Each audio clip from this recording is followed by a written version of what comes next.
Lakers 3-0 thoughts. Like I said, man, I genuinely cannot believe it. I thought that was just going to be a fucking sweep.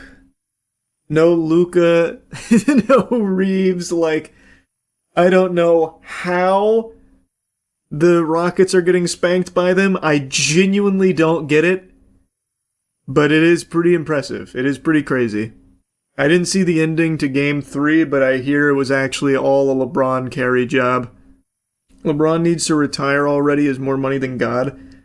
Hey, it's probably not a hot take, but I truly think, and I've said this a lot actually, when I was younger I thought differently, but in my older age now, I truly think it is far better to just keep going. Like, if you have, like, the capacity to keep going, you keep going until you physically cannot. Like, when Tom Brady retired, I was pissed, because I knew that guy still had some more high-quality years in the tank. He could still be playing right now. He didn't need to retire. So I hope LeBron just keeps riding it till the fucking wheels fall off. Because at 41, he's still cooking. Like, I know, like, the standard classy thing is to go out on top, whatever. Fuck that. You go until you are pathetic. You go until you are literally a joke in your sport. That's what I'd rather see. Some Spartan type shit. I guess kinda. But like, to me, like, if I was ever at that caliber of anything, if I quit at the top of my game or like quit after like a good season in my twilight years, I would always think what if, like, and it would tear me to pieces. I would have 1000% like every day be like, fuck man, if only I just kept going. Now it's actually too late. And as a spectator, I want you to keep going until you make me sick. Then you end up like Phillip Rivers. Phillip Rivers is a damn hero for coming back. You were going to go pro in the NBA if you just kept going. I still think there's a chance. I still think you get me on a 10-day, I'm putting in a bucket. Like, I still think at any point in time, I could get that call. You'll do better than J. Cole at least. That's what I think too. I think you give me a 10-day, I will get either a bucket or a assist. A single assist. I'll be that role player. Because who's going to go out and guard me? Genuinely, who is going to go out and guard me? You'd be an idiot to do so. So I feel like I get maybe one, maybe potentially two open looks, and I'm good for one of those. What's stopping you? Lack of NBA contracts, if you can believe it. Unironically, no excuse, Muggsy Bogues, shorter, and the oldest person to enter the NBA as a rookie was 35. See, I'm telling you, there's still a chance. And I'm getting back into basketball again. So I'm getting the shot back online. Took a little extended break there for a while, but we're back. I'm telling you, I just need a 10-day. And you give me some quality minutes against the Wizards, I will get one bucket. I'll just splash once. And then you can bench me. You can take me out. I just need the one. LeBron will still be playing after you retire. Lord willing. Do you think you could score against Brian Scalabrine? White Mamba? No, man, not in a 1v1. What? You guys are totally misunderstanding what I'm saying. If you put me on the court in an actual game, an organized professional game, I feel like I could get a bucket because no actual athlete worth their salt is going to fucking close out on me. Why would they? It'd be silly to. And I know that I can sink some open looks. Like, you're misunderstanding me. I'm not going to beat even the worst player on even like a D3 college team. Most hated NBA team and why? Mine's New York. I've already talked about my most hated team. People don't like it. But I mean, it's the Thunder. I used to be a huge Clippers fan during the Blake... Oh, that's so true. Yeah, during Blake Griffin's prime, everyone was a Clippers fan for a little bit. Blake Griffin, he was special when he first hit the league. But Blake Griffin highlights still go hard. Lob City. Yes, sir. The dunk contest now is so sad compared to then. Oh, dunk contest is just a wash now. It's so lame. I agree. I don't watch All-Star Weekend or anything anymore, but I at least tune into the highlights, and the dunk contests are just pathetic. No one cares anymore. No one actually takes it seriously. It's a shame. Whoa, Mac McClung's actually insane. I like McClung, but it's not like he can't save the dunk contests or anything. But yeah, I like McClung.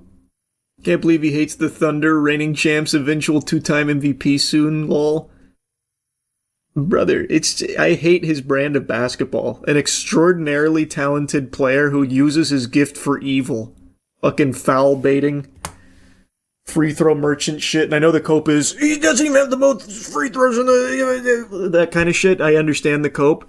But that is still what he is constantly doing, is trying to get his defender and jump into him. Get to the line. I hate the way he plays. It's not fun to watch. It's just not fun. And he's not alone. He's not the only player I dislike for that reason. Embiid. I'm also a big Embiid Scrooge. I cannot stand when Embiid plays. Hurts my soul to hear that. Why? Okay, let's say SGA played for my team. Let's say he played for the Heat. I like the Heat. I've always liked the Heat. I'm not the biggest Magic guy. I don't dislike the Magic, but Heat have always been like the team I've gravitated most towards since the D-Wade era. But if SGA played for the Heat, I would still be like, his brand of basketball sucks ass. Glad we're winning. Hype we're winning. I hate watching SGA play. It's just not fun to watch. It's not. It's just truly not. No, you wouldn't. Trust me. I promise you I would.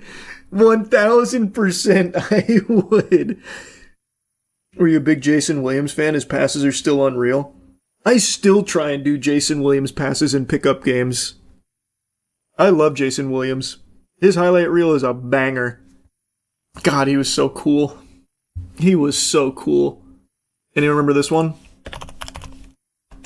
I try and emulate this at least once a year. LaFrance the rebound. The sophomore's out on the move. Williams in the middle. God, I love that. It's so good. He was like the first player to bring some kind of street ball to the NBA. Who was first? Jason Williams or AI?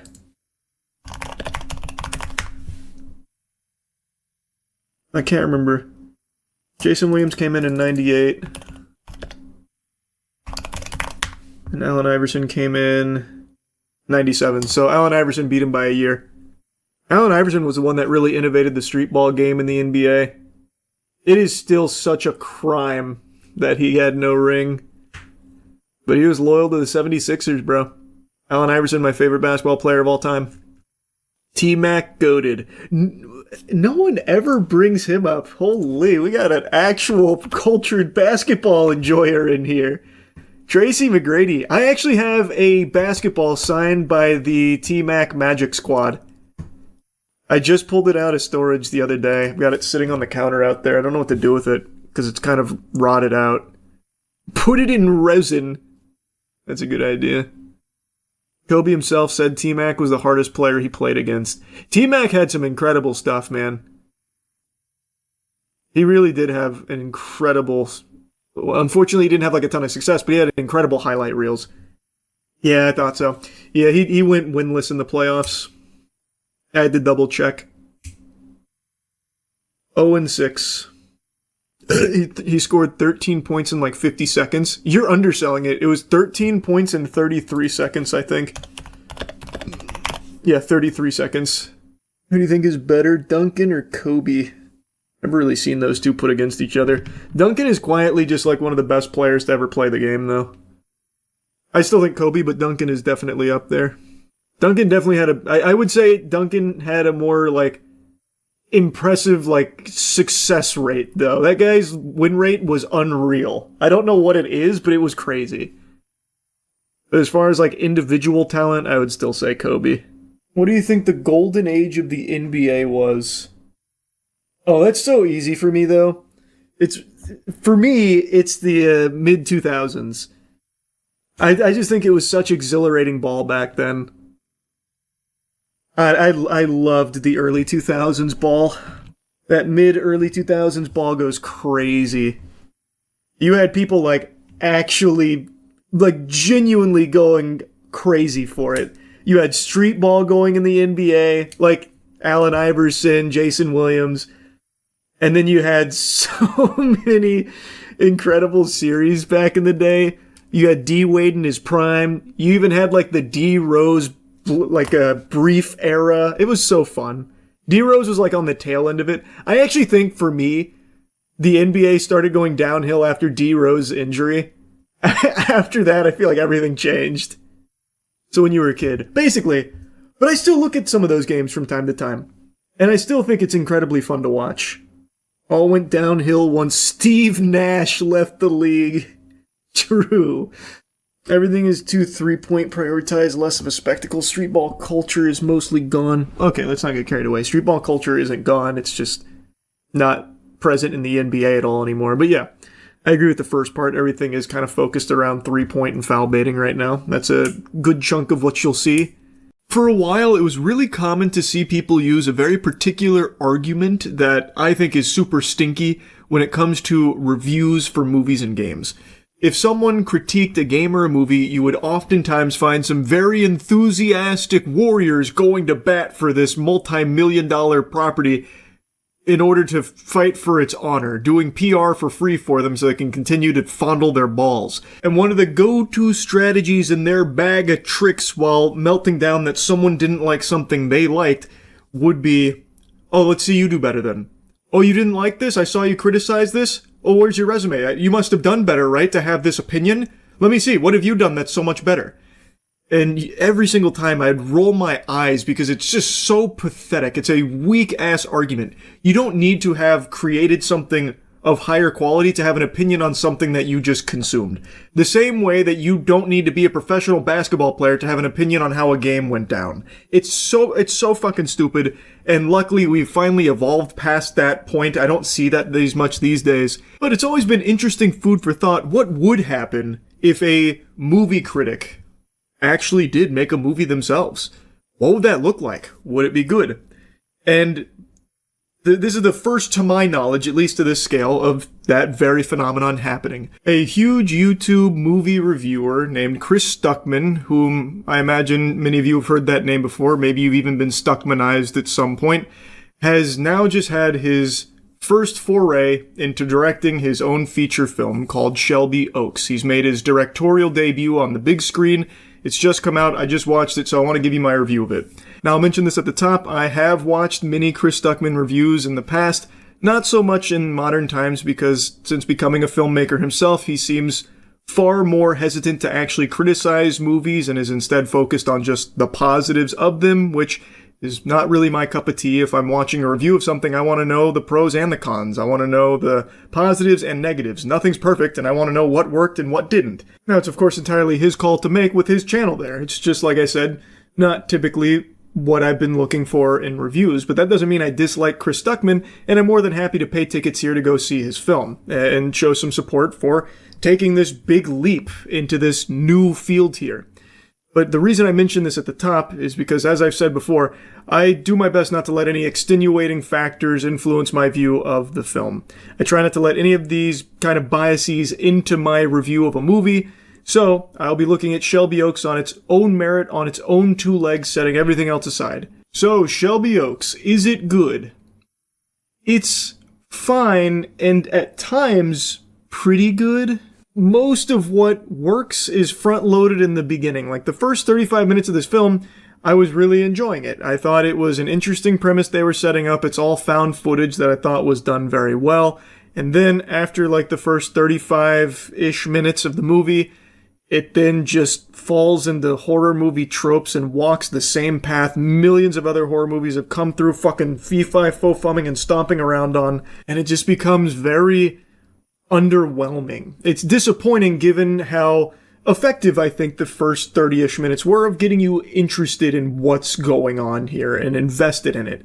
And then it just becomes very standard horror movie stuff all the way down to CG dogs, hellhounds. It's just, I don't know, that was pretty lackluster. Anyway, the beginning of this film is a found footage piece. That's not the entirety of the film, it just begins with found footage, and it's very clearly inspired by Lake Mungo, which is something I know Chris Stuckman has glazed quite a bit in the past. I've watched Lake Mungo, and this is, I guess, one of my hotter horror takes. I really didn't like it very much, but I actually think the found footage pieces that Chris Stuckman uses in Shelby Oaks are good. I actually think that was some of the best parts of this movie. It starts by telling you this story, giving you the foundation about this group called the Paranormal Paranoids, which is a group of friends that had a YouTube channel in 2008, and they went on all of these wacky, wild adventures, trying to capture paranormal shit, and every time they went out, they happened to catch some really freaky, unexplainable paranormal activity. And a lot of people thought they were phonies and fakes, but then, in their final investigation, they went to Shelby Oaks, and none of them ever came back. We're going to be getting to spoilers for this review now. So now it's your spoiler warning. Okay, now you've been warned. We're back. 3 of them are murdered. This is established very early in the film. There's footage of it. 3 of their bodies are found. They are mutilated. They're dead. But Riley, the host, like the face of Paranormal Paranoids, was not amongst those bodies. So she's still missing. And it's been a mystery that's plagued the world ever since. Fast forward 12 years into the future, and we meet Mia, who is Riley's sister, and she's doing an interview telling the story of Riley, how she had these nightmares and these dreams of this man in the window when she was growing up, and it was terrifying stuff. She always had this, really deep connection to some unexplainable stuff. And while giving this interview, telling the camera about Riley, someone knocks at the door, and we meet a guy who says, "She finally let me free," and then he shoots himself in the head right in front of Mia and had a tape that said Shelby Oaks, which gives her the missing pieces of the puzzle to try and finally find her sister. I was drawn in here by the premise. I think the found footage elements were done well enough to keep it pretty tense, and there was a surprising amount of jump scares in here, like a good dollop of jump scares, especially early on, which I wasn't expecting. And it's all, well done. I do think for the film's budget, it is impressively shot. It doesn't look like an extremely low-budget film. This doesn't look out of place amongst the numerous horror films that get farted out by the big studios that have millions of dollars in their budget. So it was filmed well. The main character's performance, Mia, I thought was also well done. And like I said, the concept was interesting. It drew me in. But once she pieces it together and goes back to Shelby Oaks, I really think it loses all of its luster. Now when she gets there, it devolves into very standard horror movie cliches, where she gets to Shelby Oaks and immediately she's seeing hellhounds. So there's some dogs around. Then it turns out it's a demon. It's all demon-based. It's an incubus. Then you start seeing big, spooky devil guy in the background sometimes, and he's fucking yoked, like he's really jacked. It's big demon guy.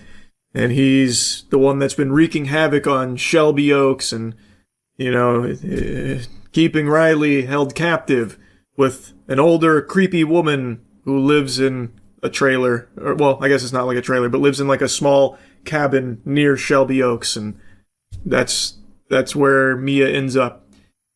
I just would have liked to see it go a different route.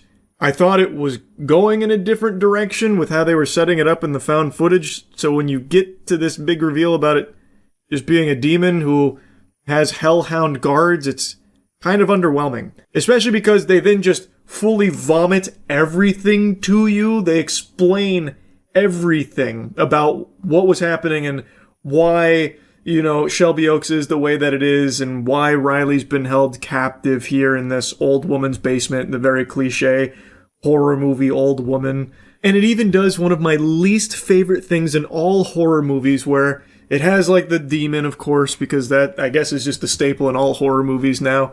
And then it also adds the Force, where it's throwing people around with force pushes and stuff like that. So the old woman, whom the incubus, has control over, starts lifting up Riley and slamming her down and then force pushing Mia. Like, I really can't stand that. That is a big pet peeve of mine in horror movies. And then they followed up with a 1-2 punch of another pet peeve of mine, where main character makes an inexplicably stupid decision. Like, she had made many bad decisions going into the second half of the film, and then at the end, she is witnessing this baby be cursed with blood ritual magic and a demon, that she is fully visibly seeing all of this unfold, and then once the lady dies from the blood loss after the ritual and the demon now disappears, presumably into the baby, Mia then goes up to the baby and is like really excited, like, oh, a new baby! Well, come on, mister, we're taking you home! And it's fucking, it's unhinged. Like, what do you mean? You just, what? I actually couldn't believe that. And they tried to set up, like, Mia wanting to be a mother so badly earlier in the film, but they also set up that she doesn't like demons. Like, she is very weary of, like, this kind of shit. She is a believer in it. So even though she, like, really wants a baby, I don't think she would necessarily want the spawn of Satan as the baby that she takes home. It was so odd to me. Unless, like, the blood magic, like, brainwashed her or something, like, because she does rub her hand over pictures of Mia, so maybe it's implying that she's being mind controlled, but that doesn't really come across because she doesn't ever really seem mind controlled because she still has her own free will intact, which is evident in the next couple of scenes that come up. Like I said, really, the last half of this movie, and especially like the last fucking 10 or 15 minutes, I think just goes like Insano style in a bad way. Like, it just feels so underwhelming to see a film that sets up genuine intrigue with the found footage stuff, with an interesting premise and concept, lead to just your very standard demon showdown type thing where it just gets kind of goofy, especially like the ending. Big spoilers here. I've already given you a spoiler warning, but like this is the actual like final scene. He does get Riley home with the demon baby. Riley tries to kill the demon baby. Mia, in trying to defend the baby, shoves her out the window. She survives the fall out the window that had been cracking her whole life because of the incubus. And I thought there was going to be like some big meaning there. She flies out the window. She survives that fall and then gets mauled and murdered, mutilated by the dogs. It feels really out of nowhere, and it really reminded me of how Wish Upon ended, which is one of my least favorite horror films ever made. That, to this date, is still one of the lowest moist meter ratings I ever gave. Wish Upon ends in a similar fashion where it's supposed to like shock the viewer by subverting expectations, where she just randomly gets hit by a car. That same thing is kind of what happens here, where she just randomly gets pushed out that window and then mauled by the hellhounds. It's like, I don't know, kind of a weird decision to have it build to that.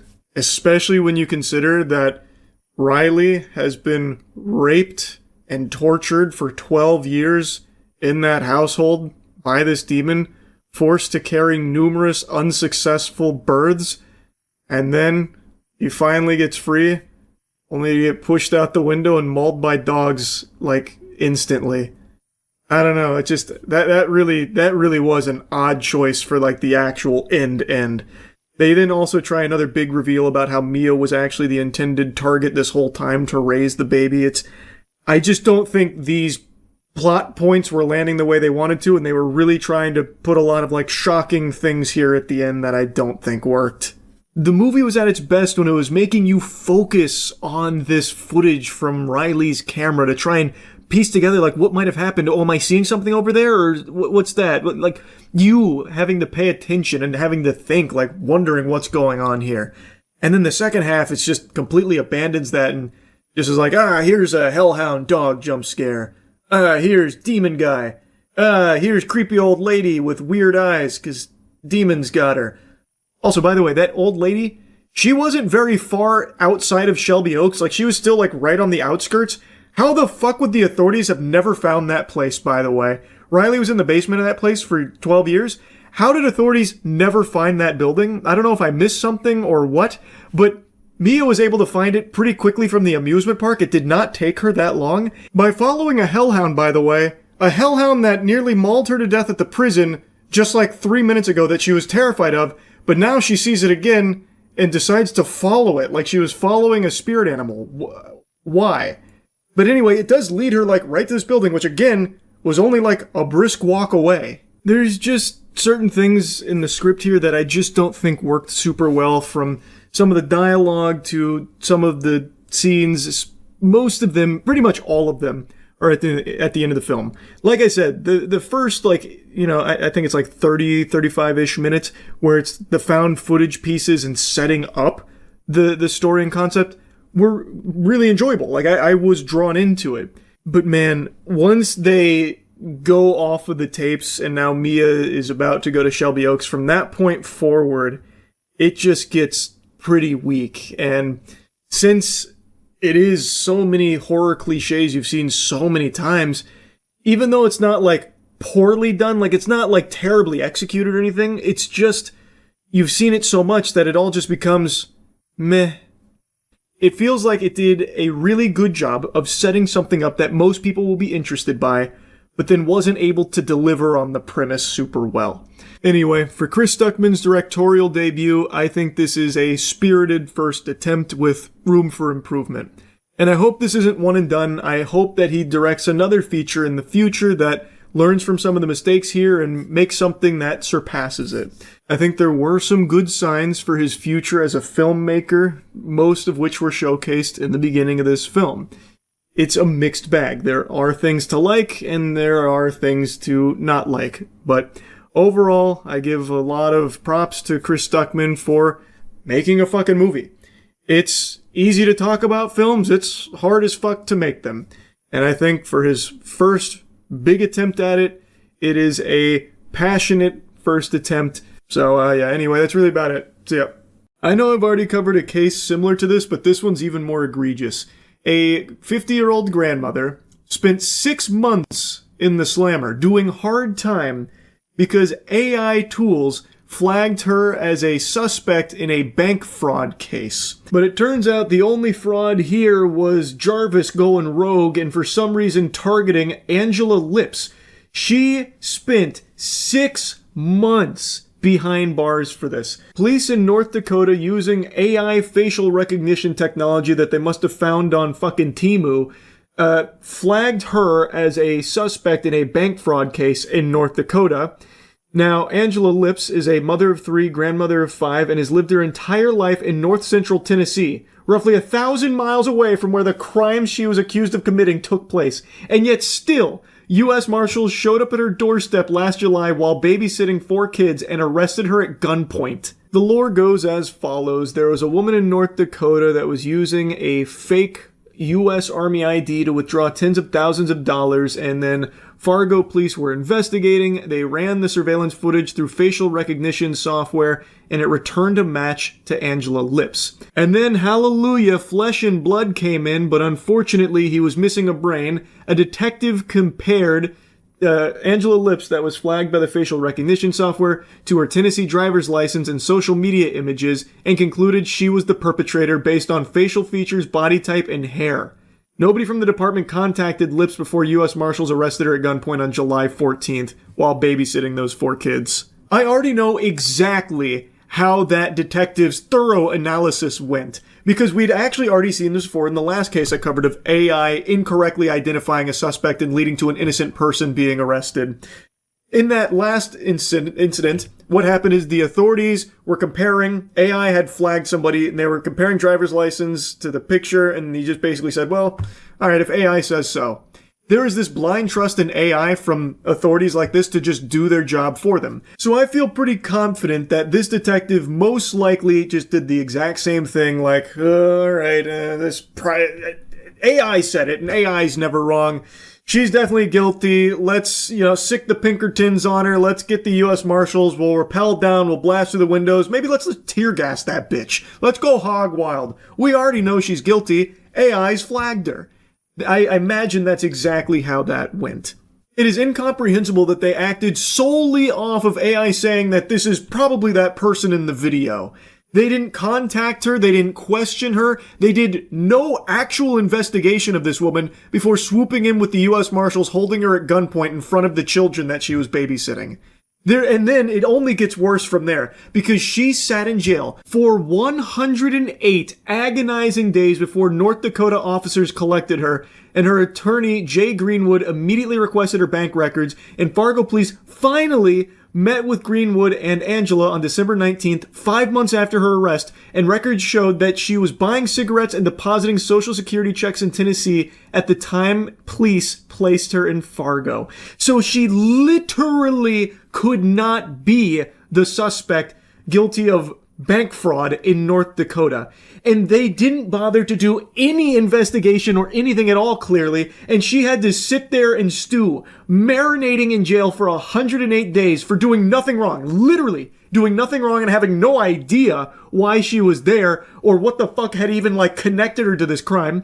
The case was eventually dismissed on Christmas Eve, but the damage had already been done. She had no money, no coat, no way home, and subsequently lost her house, her car, and her dog. This fucking ruined her life, and she did nothing wrong. This just goes to show you nobody is safe. Literally, no one is safe. You right now watching this, you at any moment can get flagged by AI systems as a huge criminal, and it seems like police won't even bother to investigate. They'll just take AI's word and come swoop you up at gunpoint, and then you'll sit in jail for 6 months before they'll finally even entertain the idea of an investigation from the sound of things. This is just total clown shit. This is terrifying. You can do nothing wrong and still just end up in jail, confused, cock in hand, wondering what the fuck is happening. And they won't even investigate. They just listen to AI as if it's God. They worship it. It's shocking to me.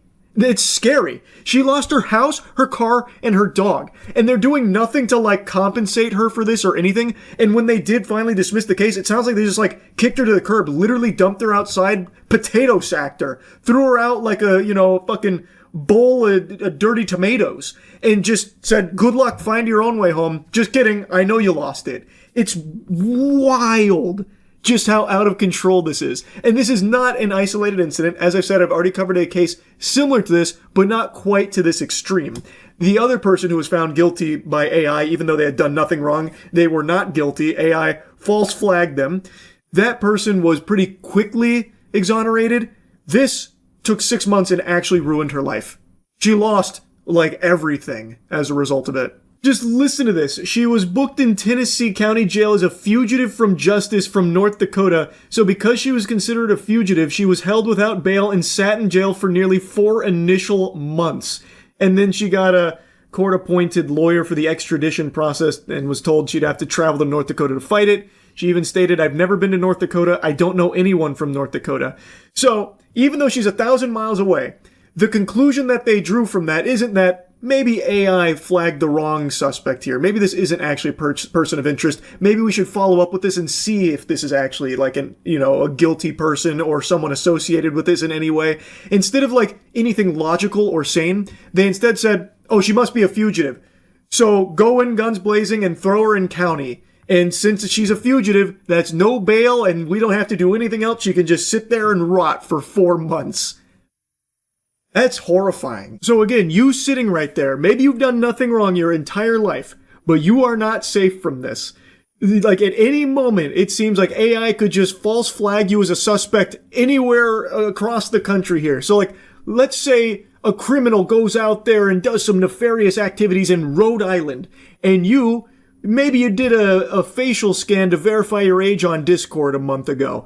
They have access to that data. Maybe AI thinks that you look vaguely familiar to that criminal all the way in Rhode Island. Well, if AI finds you a suspect, they think you look pretty suspicious. Seems like a lot of these police officers won't second guess it at all, so they might just swoop in and grab your ass, throw you in county, hit you with the, hey, you're a fucking fugitive. You got no rights here, so you're gonna sit here and rot for a little while till they can get down here and collect you. Might take a few months, so good luck. Realistically, though, the police would never even say good luck in a case like this. They'd tell you to go fuck yourself, like what they did to Angela Lips. Lips says that the police didn't even offer to pay for her trip home. This is after she was found to be innocent of these crimes in which she spent fucking 108 days in jail for. They didn't offer to pay for her trip home, and with no money to her name, she was stranded in Fargo. Again, this is 1,200 miles away from where she actually lives. Sympathetic local defense attorneys pulled together money to pay for a hotel room, and a local nonprofit called the F5 Project arranged her trip back to Tennessee. I had my summer clothes on, no coat, it was so cold outside, snow on the ground, scared, I wanted out, but I didn't know what I was going to do, how I was going to get home. See, she says that she lost her home, her car, and her dog as a result of her stint in jail, and no one from Fargo Police Department has apologized for the disastrous mix-up, she said. Yeah, that apology's never coming. Right now they're doing this behind the desk about the whole thing. They kicked this woman out into freezing cold temperatures, snow on the ground while wearing her summer clothes after they collected her from Tennessee many months after they wrongfully imprisoned her for a crime she didn't commit and literally couldn't even be a suspect in, all because of AI and them not wanting to do their jobs. So they get her all the way here in a place she is completely unfamiliar with, no money, no appropriate clothing, and they just push her out there and do nothing. No apology, no compensation, and it's entirely because of the good nature of some actual generous people pooling money together to get her safely accommodated and then safely back to Tennessee, that she was even able to get home. Well, she lost her home, get back to where she's from. The Fargo police seem like heartless demons here. The fucking crew of Davy Jones in the second Pirates of the Caribbean movie was more nice than the Fargo Police Department here, it seems. This is so out of control. They couldn't even utter a single apology or acknowledgement of man, this is rough. Jeez, tough, man. Sorry about that. Nothing at all. And an apology should be the least of it. I mean this sincerely. Everyone involved in this case should lose their jobs as a result of it. I think that's only fair. They are bad at their jobs. The Goof Troop did no investigation at all, wrongfully imprisoned an innocent woman, and did nothing at all to even try and investigate to see if they got the suspect. So they also let the criminal keep getting away with it too, by the way. So they're just dog shit at their jobs. These fucking worms shouldn't have that position anymore. I think that makes sense. 1000%. And it makes you question if there's more people wrongfully imprisoned over there in North Dakota as a result of these police officers here that for some reason just let AI police North Dakota for them and do nothing at all on their own to try and enforce justice and actually catch the bad guys. So why the fuck do these police officers still have their job when they're not even doing it? It's AI doing it, and it's doing it poorly. Again, they are shitty at it. They shouldn't have that position anymore. This is not how justice is conducted, with just blindly sucking the cock of AI when it tells you that this is the suspect over 1,000 miles away and you don't question it at all. And then you arrest an innocent woman.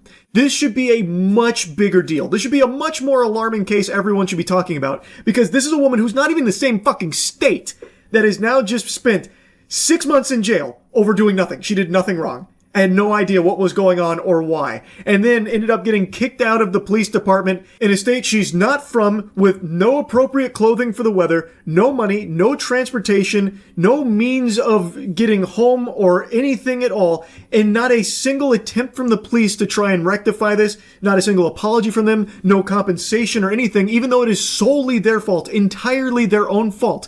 And they're not even responsible to get her, home. They can't even do, the bare minimum of getting her back home over 1,000 miles away from where they've just kicked her out over their own embarrassing fuck up, mind you. This is just completely unacceptable. It's she should be getting oodles of cash from these fucking idiots who have had a deep negative impact on her life. She lost so much from this and they're not doing anything? How is that okay? They need to be punished. She should be compensated in a big way. This actually infuriated me learning about this story. And again, like I said, this isn't the only time it's happened, but this is by far the most extreme example of it happening. But yeah, this shit really grinded my gears, so I really wanted to talk about it. That's about it. So yep. Recently, Twitch has been wow, I got out of the shower a little less than half an hour ago, and I am looking like someone's mom in an anime. Holy shit. Watch so much fucking anime, I'm turning into a character. Anyway, Twitch has been making a lot of mistakes. Recently, Paymoney Wubby made an extraordinary video talking about some of the big mistakes they've made, and I wanted to kind of expand on that and talk about something a little more in particular. How the Twitch bans and the moderation team lead to a culture on Twitch that both promotes degeneracy and instills fear in both users and streamers. Now, I stream pretty much daily at twitch.tv/moistcritical. Come stop by if you want to put a few extra inches on your penis. And yesterday during a stream, I said the word Jaeger when talking about Jaeger bombs, which is alcohol related. But immediately after I said that, the chat filled with ban, terms of service, shit like that. And the reason for that is because the Twitch mod team have banned a bunch of streamers for innocent words that they misheard as the N-word or other racist or bad words. So it's created this culture where people are constantly hearing racist words out of innocent words, which is absolutely frustrating and fucked up. Quick examples being League of Legends streamer TF Blade said fucking idiot one time, and he said it fast and they thought he said the N-word, so they banned him. I think he was banned for a total of a week, maybe a little less before they realized their mistake, but that's a week of just taking away his income. But not only does that take away his career for a week, totally off of something they misheard, it completely tanks his reputation for that week because there were articles written about this professional player being racist and saying the N-word, and it's not what he said. It was totally misheard by the Twitch team, so that ruins his brand image, that ruins his potential on the team. That's a huge deal. A League of Legends streamer named Penguinz0 said the word yikers, and he was banned for 30 days. And I actually don't think his ban ever got lifted, by the way. So his entire Twitch career was uprooted because they misheard a word he said. So anytime a word ends in like a GER or a GAR, the fucking streamer runs the risk of getting banned, even if it's a totally innocent word like Jaeger. And this has trained the community, fucking Pavlovian style, to immediately assume the most racist shit all the time. When I said Jaeger, a bunch of people in chat started spamming some racist shit, question marks, banned, terms of service. You know how fucking frustrating that is? They're training their community to be racist, constantly hearing the N-word and other really awful slurs and horrible things when that's not the word that was used. So streamers have to fully articulate each and every word for fear of the Twitch moderation team, which is fully unknown, by the way. They're like the fucking Illuminati. There's not a single name on the entire moderation team that is public. By the way, just throwing that out there, they're fucking cowards and don't put their names on some of the shit work they do for the company and the reputation that they ruin and wipe their ass with. Just wanted to get that out there. But you have to be afraid of these power-hungry losers because these are the ones that control your income. They control your career. If you're a full-time streamer, you are fully at the mercy and have to grovel at the feet of this faceless loser team of moderators that are constantly jerking off their power, just getting hard off banning people, it feels like, because their bans are totally random and there's no communication and there's never any repercussions because these people aren't publicly named. Look at any other position at Twitch, partner manager, any level at Twitch, you can find those people. They proudly promote that they are that position at Twitch, but you can't find that for anyone that controls the bans.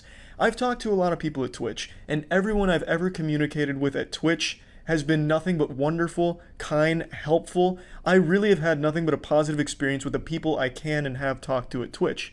But it's the people you can't talk to, this moderation team, this fucking Discord HQ wumpus infiltrated team of moderators at Twitch, that's the problem.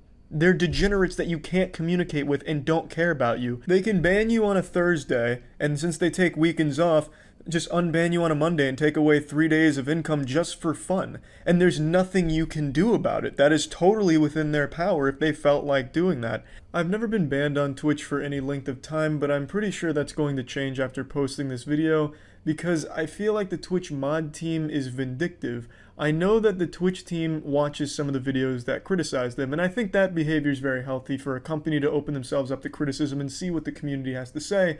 But I worry for the way the mod team responds to it, because there have been cases where it feels like the mod team went out of their way to find things to ban them for.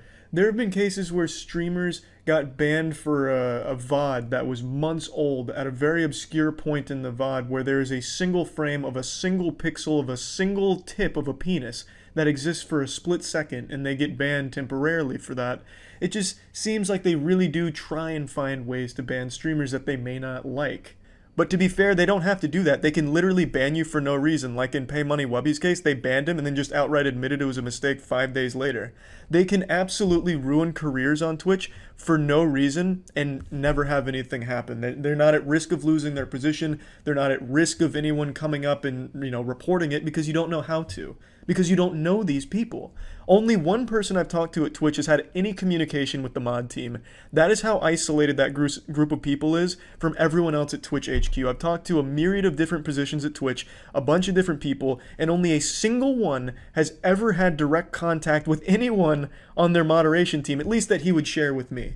So it's silly to have this team so disconnected from the rest of the company, which I genuinely feel do care about creators. But this one huge component of the company, the one with the most power directly on the platform, is this rogue organization like the fucking Syndicate from Mission Impossible that just plain doesn't seem like they care about you, or even in most cases just actively fucking hate you. And you don't even know what you've done to them because you don't know who they are. I think there should be a lot more transparency with the mod team. The fucking CEO embarrassed himself on stream, for God's sakes. Why not a head of mod team, like PR or something? It's just extremely scary, the environment and the ecosystem that this mod team has now created. Now, it's not just the mishearing of words that has led to a toxic environment where people go around thinking they're always hearing racist or homophobic things out of words that have nothing to do with it. They also have turned a large portion of the community against female streamers. I put that entirely on the mod team. What I mean by this, for the two examples, we'll stick with mishearing words. Everyone's favorite cat lady on Twitch, Alinity, has had cases where she said words that sound like she's saying the N-word. Another streamer named Amaranth have had cases where she's saying things that sound like the N-word. In both of those cases, they received a thorough investigation and no ban. Not at all. Why wasn't that same luxury and courtesy given to the two League streamers I talked about? They investigated Alinity and Amaranth and found they didn't say the words, which they didn't, so they rightfully didn't get a ban. But why did they immediately flip the switch on Blade and Pinkward when they didn't say the word? They didn't investigate, they didn't even bother. That's a very clear bias. There's clear favoritism from the mod team, and that leads to the community turning against the people that are getting that special treatment, even when they don't ask for it. The community saying things like, oh, how does Twitch mod dick taste? You're immune to the Twitch mod ban hammer because you fuck them. And I don't think that's right. I don't think any female streamers have ever exchanged sexual content for special treatment. I think they're getting the special treatment without ever having asked for it, and I don't know why the mod team can't see why that's a bad thing for the streamer and the community too, because it turns the community against the female streamer for the special treatment. They get mad about that, and they accuse them of doing shady shit to get that special treatment, when I truly don't think they've ever had contact with a mod or have done anything with the mods for the special treatment. They've never asked for it, they just get it. And that's led to a portion of the community hating some female streamers because they think they've done something behind the scenes to get special treatment, and that's gotta fucking suck. Now, this is a ban that happened a few days ago that I really want to talk about. This streamer was being harassed by an asshole in the chat who was donating to him just to insult him, and the streamer got banned because he addressed that guy by his real name. The interesting thing is, the dude's real name was public already because he was donating under his real name. He was putting his real name on display for everyone to see with every insult he made. Yet when the streamer addressed him by name to talk about him being an asshole, he gets a 30-day ban just for reading his goddamn name out loud? That's bullshit. I address people by their real name on my stream sometimes. Some people tell me to address them by their real name. They prefer it, and I'm really good at remembering names, so I address them by their real name. Does that make me susceptible to a ban? Tons of streamers address members of their community by their real name. It's commonplace. What's the exception here? Because he was being an asshole, so then the streamer calls him out by his name for being an asshole? That's ridiculous. His name was there on the screen in the donation. He donated with his real name. What does this show people? This shows people that if you want to be an asshole and troll a streamer, you can make a donation in your real name, and if a streamer addresses it out loud, you can get them banned by saying they gave away your personal info. That sets such a horrible standard. This is a very easily exploitable way to get someone you don't like banned. It's so fucked up. Today, I was just made aware of this streamer on the platform that goes by the name of Ataris, I'm not quite sure how to say it. He got banned on Twitch because of an obsessed stalker fan mass reported his channel. He's confirmed this through Discord. He even had a fucking interview with the guy who outright admitted to everything that he was accused of, and yet Twitch hasn't even looked at his support ticket. He got banned completely false just from mass reports from one obsessed garbage person, and he can't get unbanned because no one bothers to check his reports because they don't care. They don't look at these kind of reports. Another streamer named Saru recently got her second ban due to her drawings being a little too lewd. Now, what's interesting about this is body painting is totally allowed on Twitch, which is nude bodies that are being painted over. And Saru's drawings are clothed, albeit a bit risque. She got one ban earlier this year and was totally fine for 3 months, but yesterday was banned with no communication from the team telling her as why she got banned, and she didn't even know she got banned until she saw a Reddit post about it. That's just absurd to me, how you can just ban someone, not tell them anything, and they just can't even talk to you ever again. The point being, Twitch has created this entire community of streamers that stream in fear of this mysterious fucking gavel-swinging judge, jury, and executioner mod team coming at them for any reason at all, even if it's totally innocent shit you're saying, and that leads to a community that constantly hears the worst things out of the most innocent things. That's fucking frustrating, scary, and unhealthy. And also, this bullshit about getting mass reported by an obsessed fan and you not being able to do anything about it, do you not see why that's a massive fucking problem? That is so easily exploitable. If a group of high schoolers get their goddamn anime club together to mass report a streamer they don't like, the biggest streamer on Twitch, let's say, they'd get banned and they wouldn't be able to get unbanned if it's during the weekend. That shit could happen on a Thursday and they're not getting touched till Monday. That is not acceptable under any circumstances. It's outrageous. Even my dog's coming over here to console me. She's upset with the fucking moderation team and their garbage. It's just so frustrating. This is the reason why so many big streamers are totally fine leaving Twitch. Not only because they got better monetary offers from other platforms, but because it's a lot safer than them, where they don't need to feel like at any moment their career could be jeopardized from this team of unknown fucking axe-slinging losers that could just completely nuke them out of the blue. So hats off to the people that do escape off Twitch with good offers, but for most people, it's where they call home. And you've created a super toxic environment in that home where constantly Twitch chat is hearing horrible things out of totally innocent things that was taught to them by the mod team. Now, obviously, a lot of that falls onto the individual edgelords as well, but when they see that behavior from the top-level mod team that is enforcing these bans, it's very clear that that has an effect on the community as a whole and how they respond to certain things. Thus, it leads to a super unhealthy entire atmosphere that's just so fucking toxic. And yeah, that's just about it. I wanted to talk about the impact that bans like this and shitty moderation has on an entire community. And that's really about it. So yeah. Boy howdy hooey. What an interesting evening, huh, sports fans? An action-packed late night.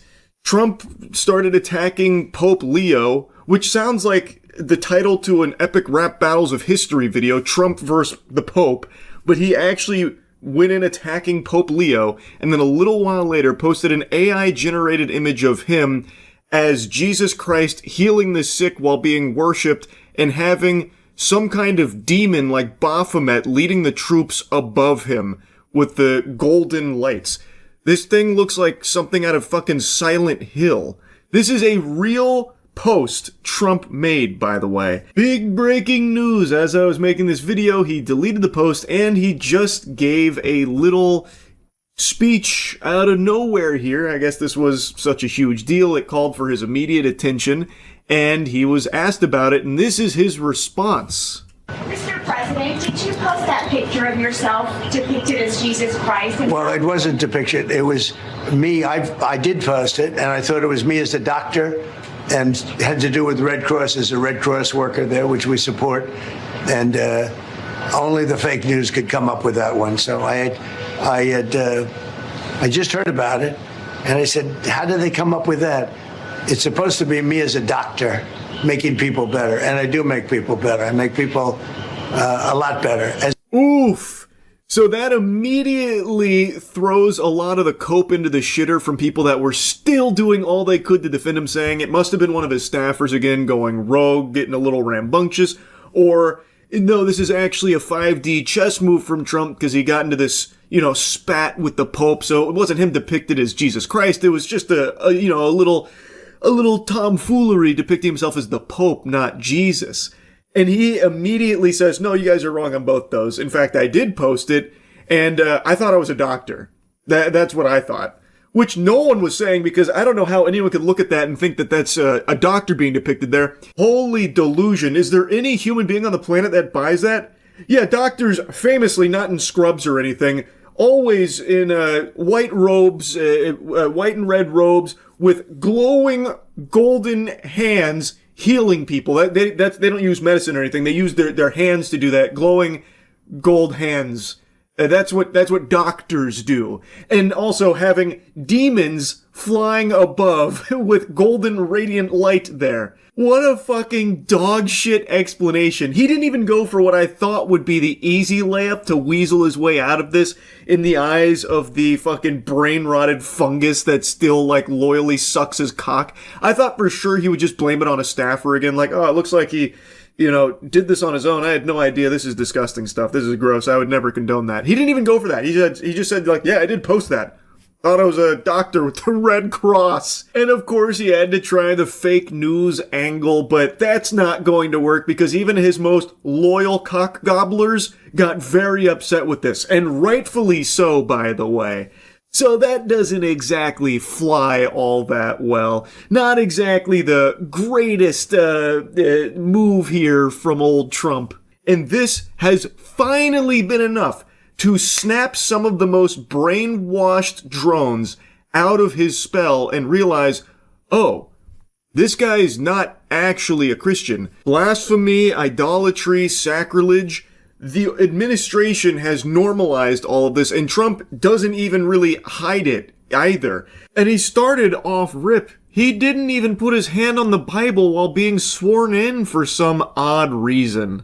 Trump also actively talks about how he doesn't think he's going to heaven. He doesn't see any chance of him getting into heaven. This is what he says. And he even hawks $60 Bibles that he has signed. And the Bibles range from $60 up to $1,000 because he puts his signature on the Bible. He makes these Bibles for $3 in China and then sells them to the Americans here for $60 to $1,000. Like, I can't believe anyone needed to be shaken awake here that Trump uses the faith as a means of profiting for himself and a means of trying to get people to his side and rally behind his cause. And what's crazy is this comes only 8 days after I just made a video talking about his spiritual advisor, Paula White Cain. How she is also a fraud. She is a televangelist who solely uses Christianity as a means of enriching herself. Because I'm telling you, there's an anointing of release right now. I want $100,000 to come in. I want $100,000. There are 10 people that could give $10,000. There's 100 people that could give $1,000. Get a check, make it payable to Paula White Ministry. There are people that are watching right now. If you say, I don't have it, give $100. Bring up a sacrificial seed. This isn't for me. This is about kids that will die without you being obedient. This is about kids who are going to be minstrels and instruments. And I believe that when you honor God on Passover, starting on April 12th at sundown through Good Friday on the 18th and concluding on Easter Sunday, you can receive these 7 supernatural blessings for you and your house. According to Exodus 23, God will assign an angel to you. He'll be an enemy to your enemies. He'll give you prosperity. He'll take sickness away from you. He will give you long life. He'll bring increase in inheritance, and he'll give a special year of blessing. You're not doing this to get something, but you're doing it in honor to God, realizing what you can receive. For your special Passover offering of $1,000 or more as the Holy Spirit leads, you will also receive the beautiful 10-inch Waterford Crystal Cross. This directly spits on the scripture, notably Matthew 21:12, which I mentioned in that video as well, but in case you don't know, that is when Jesus goes into the temple, overturns the merchant tables, those money changers and those selling doves, declaring that his temple is to be a house of worship, but it has been turned into a den of robbers. The lesson being, obviously, that profiting off of the faith, using the word of God as a means of just making money off of it, is bad. It's sinful. And it is exactly what people like Paula White Cain and Trump do, openly. And now this vile worm, Paula, has cozied up to Trump, nuzzled in his bosom, and is even trying to plant the seed in the empty MAGA mind, poison-rotted brain that Donald Trump is like Jesus. She had a whole speech comparing him to Jesus. To say no to President Trump would be saying no to God. And I won't do that. The truth of it is you are here because of God and because of you. Jesus taught us so many lessons through his death, burial, and resurrection. He showed us great leadership Great transformation requires great sacrifice. And Mr. President, no one has paid the price like you have paid the price. It almost cost you your life. You were betrayed and arrested and falsely accused. It's a familiar pattern that our Lord and Savior showed us. But it didn't end there for him, and it didn't end there for you. She's bouncing on it blasphemy style, and it goes on and on. She continues with this sacrilegious glaze, and she even, with her whole chest, says to say no to Trump would be to say no to God. The whole context of that was that when Trump asked her to, be his spiritual advisor, come aboard the team, part of the crew, part of the ship, she couldn't say no because God had chosen Trump, and saying no to Trump would be like saying no to God, which she will not do. And then has this whole speech, which is only like 9 days ago, about how similar Trump is to Jesus. And now, fast forward to last night, he just openly posts an AI photo of him replacing Jesus healing the sick. Now, something very interesting, the origin of this image ties back to this freak, Nick Adams, who posted this a few months ago. America has been sick for a long time. President Trump is healing this nation. But in this image, Nick Adams has soldiers above Trump. Trump's AI image has a demon leading those soldiers above him. So there's like a distinct change there that Trump has made to it to add this demon throwing up fucking gang signs there. That's very interesting. Now, it is blasphemous when Nick Adams posted it, and Nick Adams actually seems to like this kind of thing, because he also did another one from what I can see, where he had this: President Trump is healing this nation and its people on a biblical scale. The devil hates this. Hey, Bozo, I don't know if you're actually literate or not, but if you are, I highly recommend reading the Bible, because what you're doing, God hates. In fact, it's a direct wiping of your ass with the first commandment. This is actual textbook idolatry. He is worshiping Trump, not God. And there's so many in the MAGA movement, these fucking mosquitoes, that still are defending this. They clearly worship Trump, not the Lord and Savior, yet they try and pretend that they do through mental gymnastics. And unsurprisingly, the tool in their Batman utility belt that they always resort to, the tried and true whataboutism, they are now saying like, oh, this wasn't a big deal when Obama did it, and then pointing to like old covers on, what was it, like Newsweek or something, where they had like Obama in like a halo ring, and they had like Obama as Jesus and that kind of thing. Like, oh, now all of a sudden people want to be upset, but no one cared when Obama did it. Except it's ignoring a fundamental difference. Obama never posted that shit himself, and he wasn't openly, routinely engaging in that blasphemy like Trump does. So you can dislike Obama till the cows come home, but this is not the slam dunk comparison that the MAGA cult thinks it is. Because guess what? It was blasphemous when that was happening with Obama too, from those people that were making those posts and those images and that kind of shit. That was also bad and blasphemous then as well. But the big difference there is Obama wasn't the one doing it. Trump, in this case, literally is, and is actively encouraging it, having his spiritual advisor even have a speech comparing him to Jesus, and now dumping this AI image of him literally replacing him healing the sick. And also adding a demon over his head for some reason. Now, I already know where the conversation will inevitably go since I'm talking about this. People are going to be pointing at me saying, oh, well, how about this, hypocrite? You also replace Jesus with yourself, and then use this image as the dunk. That's a thumbnail for the gaming channel Edgar made. I recently played through the I Am Jesus Christ game, which was actually a banger. I actually had quite a lot of fun playing it. It's got some flaws. It's not the best made game, but it was a pretty refreshing, fun experience, and it is pretty accurate, a pretty faithful adaptation of a lot of the messaging of the Bible. Now, that thumbnail picture is an old meme, a meme that for some reason is still kicking. Where on Facebook, there was an Instagram photo of myself that was edited and shared saying, say amen if you love Jesus or something, that kind of thing.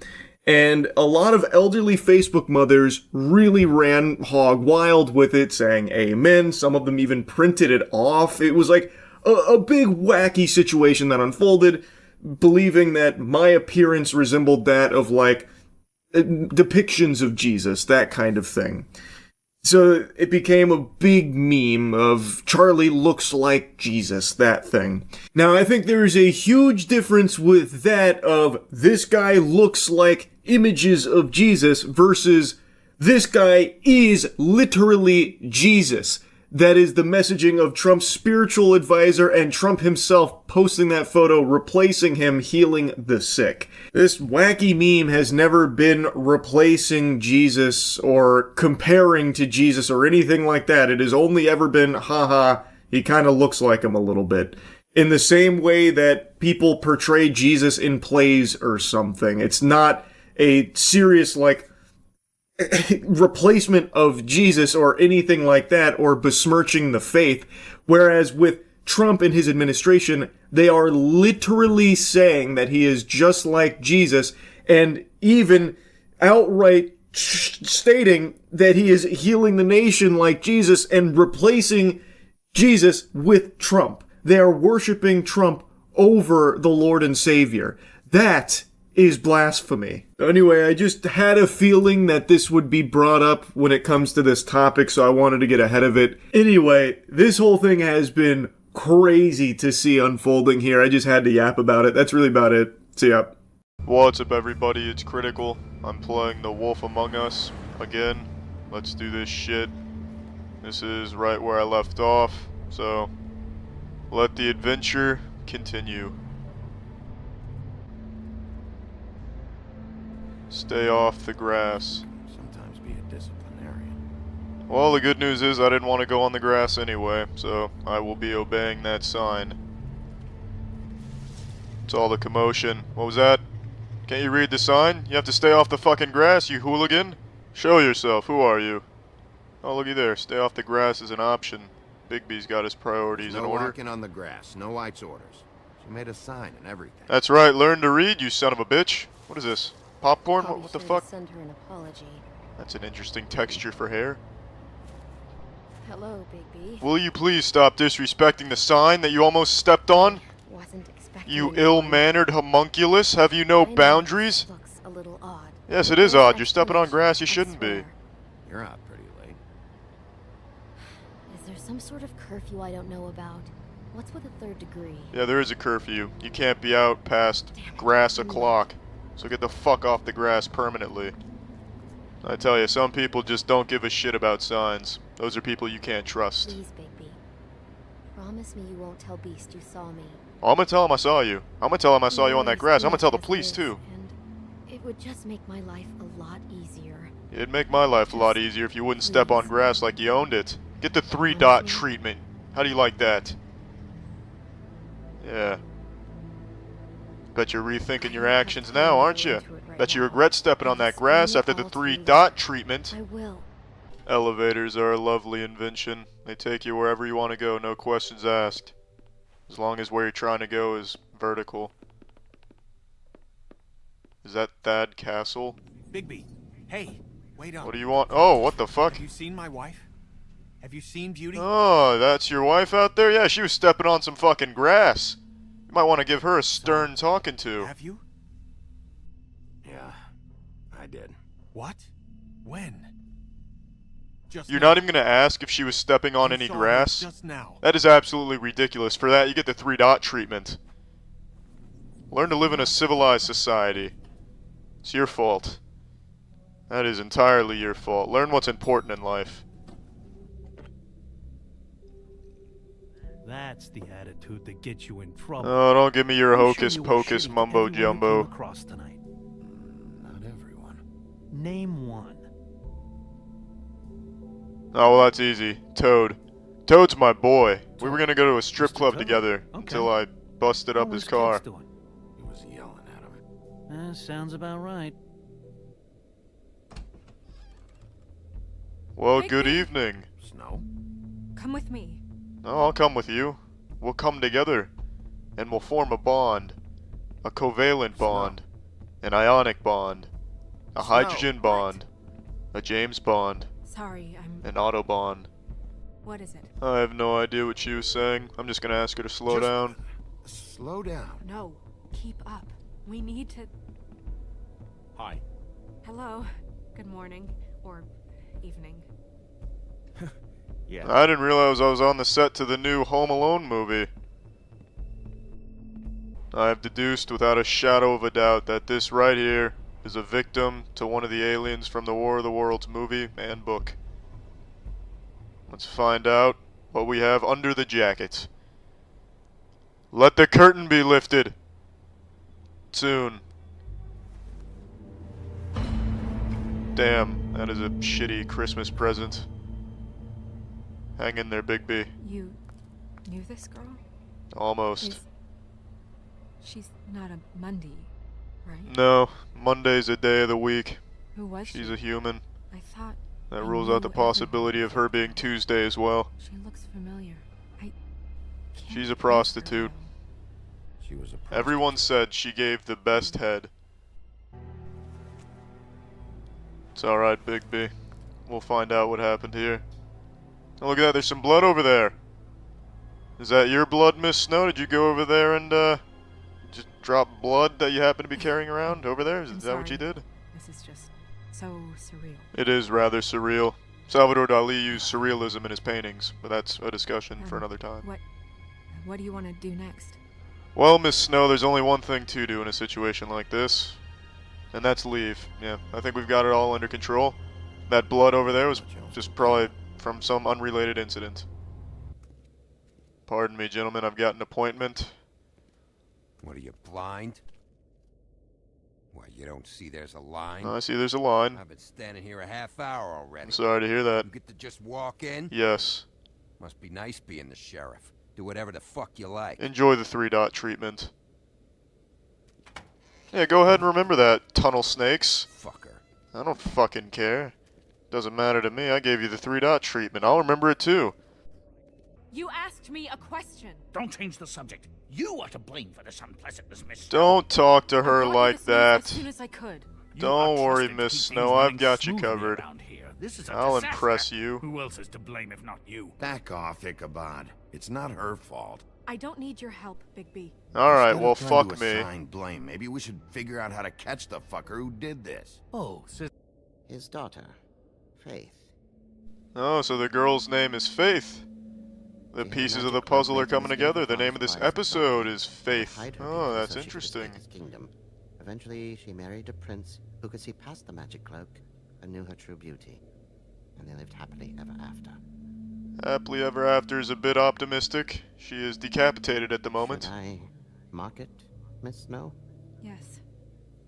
Please. What are you stamping there, green guy? Oh. Donkey skin. And what's her husband's name? Lawrence. Prince Lawrence. He killed her. That's the man who did it. Case closed. Show me Prince Lawrence. Prince, I think. Show me Prince Lawrence. Where is he right now? Oh, look at that. There's a bloody knife right there. What's he been doing? That's what he used to kill the girl. Where is this? Where's what? Do you know where Prince Lawrence lives? If he's a prince, probably relocated in the South Bronx. Yellow building, red window shutters. Red frames. Yep, that's the one. I can take us there. Bigby, it's me, Toad. Hey, Mr. Toad, how you doing? Let's talk about your car. Sorry about the car. I'm sorry about that car. Yeah, it's fine. Bigby, shit. Listen, right, there's a bloke upstairs going through all the woodsman's things. Get over here, Bigby, before he... wait, hang on. Mr. Toad, are you alright over there? Oi, shit. Hey! Oh shit, Mr. Toad. What's that about? I think Mr. Toad's in trouble. Get the private jet, teleportation pad, something to get there fast. What about Faith's husband? He can go suck some ass cheeks. I don't give a shit. Mr. Toad's in trouble and we've got to save him. Let's move out. We should go there anyway to search her apartment. Maybe Prince Lawrence can wait. He absolutely can wait. Mr. Toad's in distress. We've got to save him. Well, where to first? Is that even a real question? Is that honestly a question? Bigby, Mr. Toad all day. Right, there's a bloke upstairs going through all the woodsman's things. You think he did it? What's her husband's name? Lawrence. Prince Lawrence. Well, this is the easiest decision I've ever made.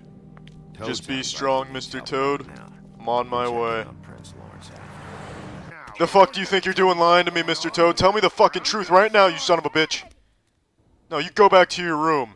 I'm having a chit-chat with your father. This is grown-up business. Bigby, is this really necessary? It is absolutely necessary. That sack of shit is telling me fibs. What is it? Is it hurt? He's hiding something. Either something he knows or something he's kept, but I won't play any more games with him. Unless, of course, those games involve squeezing titties. Oh Then my I will play God. those games with anybody. Take off your hat. Yes, show me your scalp. Ooh, you've got a little boo-boo there, Mr. Toad. You didn't. He didn't. It was that butcher, a Tweedle, Dumb D. You gotta strip them down to their johnnies before you can tell which is which. Did she just put a bar of soap on an open wound? Screaming about something the woodsman. Or is that like a sugar cube? What is that? I don't know. So, the prince is now? Lawrence is. Yeah. It's our best lead. Our only lead, really. Oh, that's not true at all. That way. No, you're still wrong, even if you put it that way. We have plenty of leads. Alright, well, this is a good stopping point. Alright, well, I'm done playing this. Well, that's the end of this video. Remember to rate the video, comment the video, and subscribe if you want to see videos similar to this one. See ya.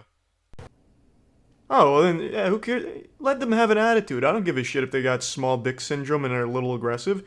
If they're still pollinating, then fuck yeah, let their numbers increase. I don't mind going outside in my full hazmat suit to protect myself. Pollination is super fucking important. That's fine. I'm on Team Killer Bees again. Strangers Chapter 2 came out, did you even know that? Hopefully not. I imagine you didn't, and I apologize for even putting this on your radar. They made a sequel to Strangers Chapter 1, which was abhorrent. I can't even remember if I made a review spitting on it. I don't even know if I even bothered to take the time insulting that movie or not. I might have, might not have. It's all a blur to me now. But, turns out they've made a sequel to it. They've made the inexplicable decision to make a sequel to that super stinker. And not only that, turns out it's a trilogy. At the end of this movie, they even have a montage sizzler reel giving you the little breadcrumbs for Chapter 3. It is so silly. I really thought Nick Fury was about to pop on screen and recruit Maya to the Avengers. Maya being the survivor of Strangers Chapter 1, The Attack. I don't say this lightly, but we might be witnessing the worst trilogy in horror movies. And only one question needs to be asked. Why? Why would you even make this in the first place? The first Strangers movie, the original, is a banger. I really liked that film. Strangers Chapter 1 is irredeemable dog shit. And Strangers Chapter 2 completely wipes its ass with everything that made the original good. You see, in the original... I just dropped a you see like Darman here. But it is this profound. In the original Strangers, one of the most horrifying moments is when they are asked, when the main character asks the strangers why they're doing this. Why are you torturing us? Why are you going to kill us? What is the point? What are you doing this for? And they respond saying, because you were home. That's it. You don't get a Naruto flashback to the strangers explaining what led them to this moment, why they turned out this way. You don't get any tiddlywinks of lore about these characters at all. It's this message here. That's all you get. Because you were home. Letting the viewer know that these are just unhinged psychopaths that are doing this just because they felt like it and this couple happened to be there at the time. It is such an effective scene. Strangers Chapter 1 was horrible, but it did at least keep intact the strangers just being like, you know, faceless nobodies doing something because they clearly have a love for it, and they gave their own spin, their fucking remix on Because You Were Home, and butchered it. Stranger Chapter 2, though, completely takes the Strangers concept and flushes it down the shitter. This movie dedicates a pretty substantial chunk of its short runtime to fleshing out one of the strangers. Well, two of the strangers, giving you their backstory. Which is the antithesis to what these films are supposed to be about in the first place. So, of course, we're going to get into spoilers. This is your warning. Movie sucks. You're not missing anything. I wouldn't recommend it. It's not even like fun bad. It's just kind of a slog. Even though it's only like an hour and a half, it feels longer because it's just not good. And I saw the lead actress here come out and say, like, the best films are often polarizing. And I understand that you can't just come out and just, you know, start pissing on the movie that you're in. You're supposed to promote it, but the best films are polarizing. It's not polarizing. No one likes this movie. And plus, this is not part of, like, the best films. You know, this trilogy isn't going to be talked about in the same breath as, you know, fucking Lord of the Rings or something like that.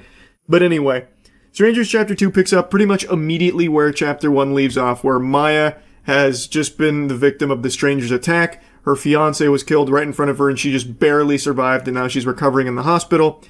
And we immediately meet one of the strangers, unmasked. It's the waitress from the diner, Shelley. And then we get, throughout the film, like 20, 25-ish minutes dedicated to showcasing her childhood. And it turns out she was just born evil. She snaps the neck of a rat. She's obsessed with this boy who is like, has this girl that follows him around, so she gets really jealous and eventually kills that girl being Tamra, which, if you've seen Chapter 1, first of all, my condolences, what a waste of your time. Lord, help us, I hope you don't see Chapter 2. Hopefully, me explaining this here will paint a good enough picture you won't feel, the need to spend money on this piece of shit. But anyway, that's Tamra, and so she kills Tamra, and now every time the strangers go out and kill, she starts by saying, "Is Tamra there?" in reference to that moment from her childhood. And that boy in the flashbacks is pretty obviously the guy in the scarecrow mask. So we get like 20, 25 minutes just showing that she's evil. That's it. But that undoes the whole concept of the strangers just being like these psychopaths you know nothing about, never learn anything about, and they're just doing this because, well, who really knows? They're just doing it because they want to. Here, you're getting so much backstory and shit. They're actually setting this up like it's supposed to be some kind of like Marvel universe here for the strangers. It sucks. I really hated that direction. But not only that, the movie itself is just not good. I will say, though, the best part of it was the beginning where Maya's in the hospital and the strangers are alerted that she survived. Well, they then make it their mission to go out and finish the job. But before doing that, Maya's talking to the sheriff and like the other officer, and they're fucking weirdos. Like, the sheriff is a freak. He's talking to Maya about, like, what she encountered. He's like, maybe your memory's a little foggy. You did almost die, It's pretty clear they're setting him up to be, like, this creepy presence who is clearly involved with the strangers in some shape or form. My guess is one of them is, like, his daughter or his son. So he, like, actively works to cover up their murders, which is a core component to the story that they sprinkle in here and there about how this town has all these murders that get covered up. And, yeah. So he's clearly involved. They make that very obvious from the get-go. But they also set up, like, this whole town might be involved. There could be, anyone could be the strangers. So Maya's being hunted in the hospital. The hospital is fucking ginormous, by the way, like probably the size of the town, it feels like, with the amount of rooms she goes through and hallways she runs down. And somehow the strangers have like fast travel throughout this film. So even when she ends up in like the fucking basement, like in the middle of nowhere, one of the strangers just happens to be there. Like she's just already there. Why would she be there? You knew that she was in one of the hospital beds. Why the fuck would you like fan out to like the basement garage? And that happens a lot, where she, like, ends up in the woods at one point, and somehow the strangers, these are giant woods, by the way, but somehow the strangers are always, like, right on her tail, like, only a few yards away. Even though they never saw where she went, or even knew that she ended up in the woods in the first place like that. Like, it's just crazy to me how they're, like, this omniscient presence. Like, they are constantly able to find her in the middle of fucking nowhere. It's like they actually have a UAV online or something. Or like in Mario Kart, like rubber banding, where like they can always catch up to you. It's so baffling. But anyway, the best sequence is in the hospital where she's like running away from the strangers. I actually thought they did a good job of like building up some tense moments where the guy with the axe is coming through and she's trying to like outsmart him by hiding. But then it's always undercut by her making like a really stupid decision. So like she completely evades him at one point, and then while he's still, like, within earshot, she starts to, like, crawl away and she, like, blasts a wrench with her knee. So then, obviously, he hears that, goes over and starts throwing barrels around. Anyway, Maya manages to get out of the hospital. Axe guy butchered, like, 2 people. And then, she ends up in the woods. Well, actually, yeah, she ends up in the woods. Somehow the strangers are, like, able to track her in the woods, like I mentioned. I guess they could just fucking smell her from miles away or something. So they're tracking her. She eventually winds up on a road where a car's coming, and it's one of the people from the hospital. And she stops, lets her in, and it's her, another woman, and then 2 other dudes are just walking on the road randomly, and this pouring down rain. They're like, "Oh, it just happens to be our roommates. What are you guys doing?" They're like, "Yeah, fucking, he calls him Dick Stain. Dick Stain forgot the keys or something to the truck, so now we're walking home. It's like, well, hop in, and they turn it into a clown car, so now they're sandwiching Maya in the backseat, and these two guys are obviously very creepy, and they're setting them up to be very creepy. So the whole idea is anyone in this car could be one of the strangers. Maya starts freaking out because she thinks she's in danger. The guy next to her has like a smiley face tattoo on his neck, and he's really shifty. It's very clearly trying to nudge the viewer that this is probably the Scarecrow. And I thought it was a red herring, but I'm actually pretty sure it is just the main Scarecrow guy, because at the end of the film, the big reveal, like with the Tamara flashback, is Shelley and that boy draw a smiley face out of Tamara's blood, and this guy just happens to have that same smiley face tattoo on his neck. And also, he's never there when the axe guy comes through, the Scarecrow guy. So I think it probably is just that guy, but it feels just too obvious. But I also think this movie is just that shitty that they probably will just make it very obvious and not even try to subvert your expectations. But anyway, I'm getting so lost just like yapping about this fucking thing, just blabbering on. She's in the backseat with these two guys. She's freaking out. The other guy is, he's also weird. She grabs a knife that one of the girls was using to cut an apple with. She grabs a knife, jumps out of the moving vehicle, runs back into the forest, and then the strangers are starting to track her again.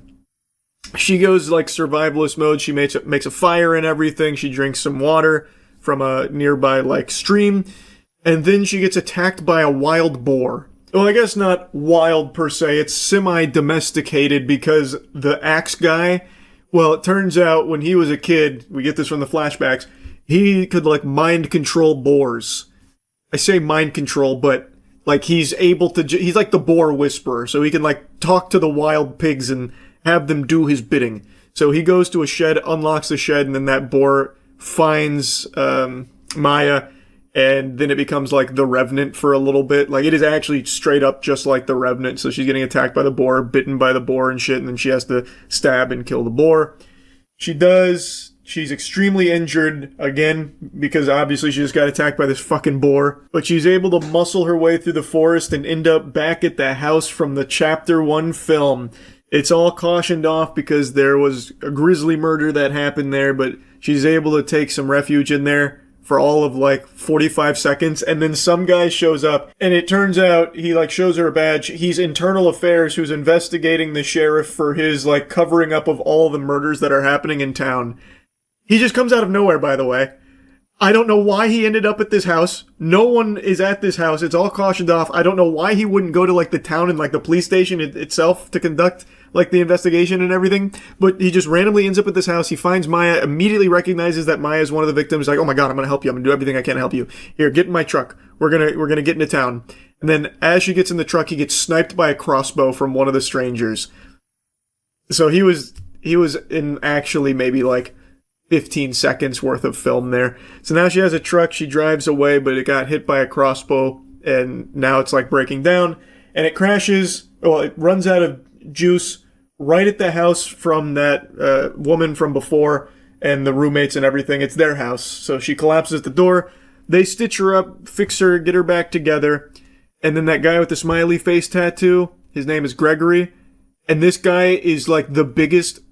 I cannot stress this enough. He is like what a Redditor thinks is cool.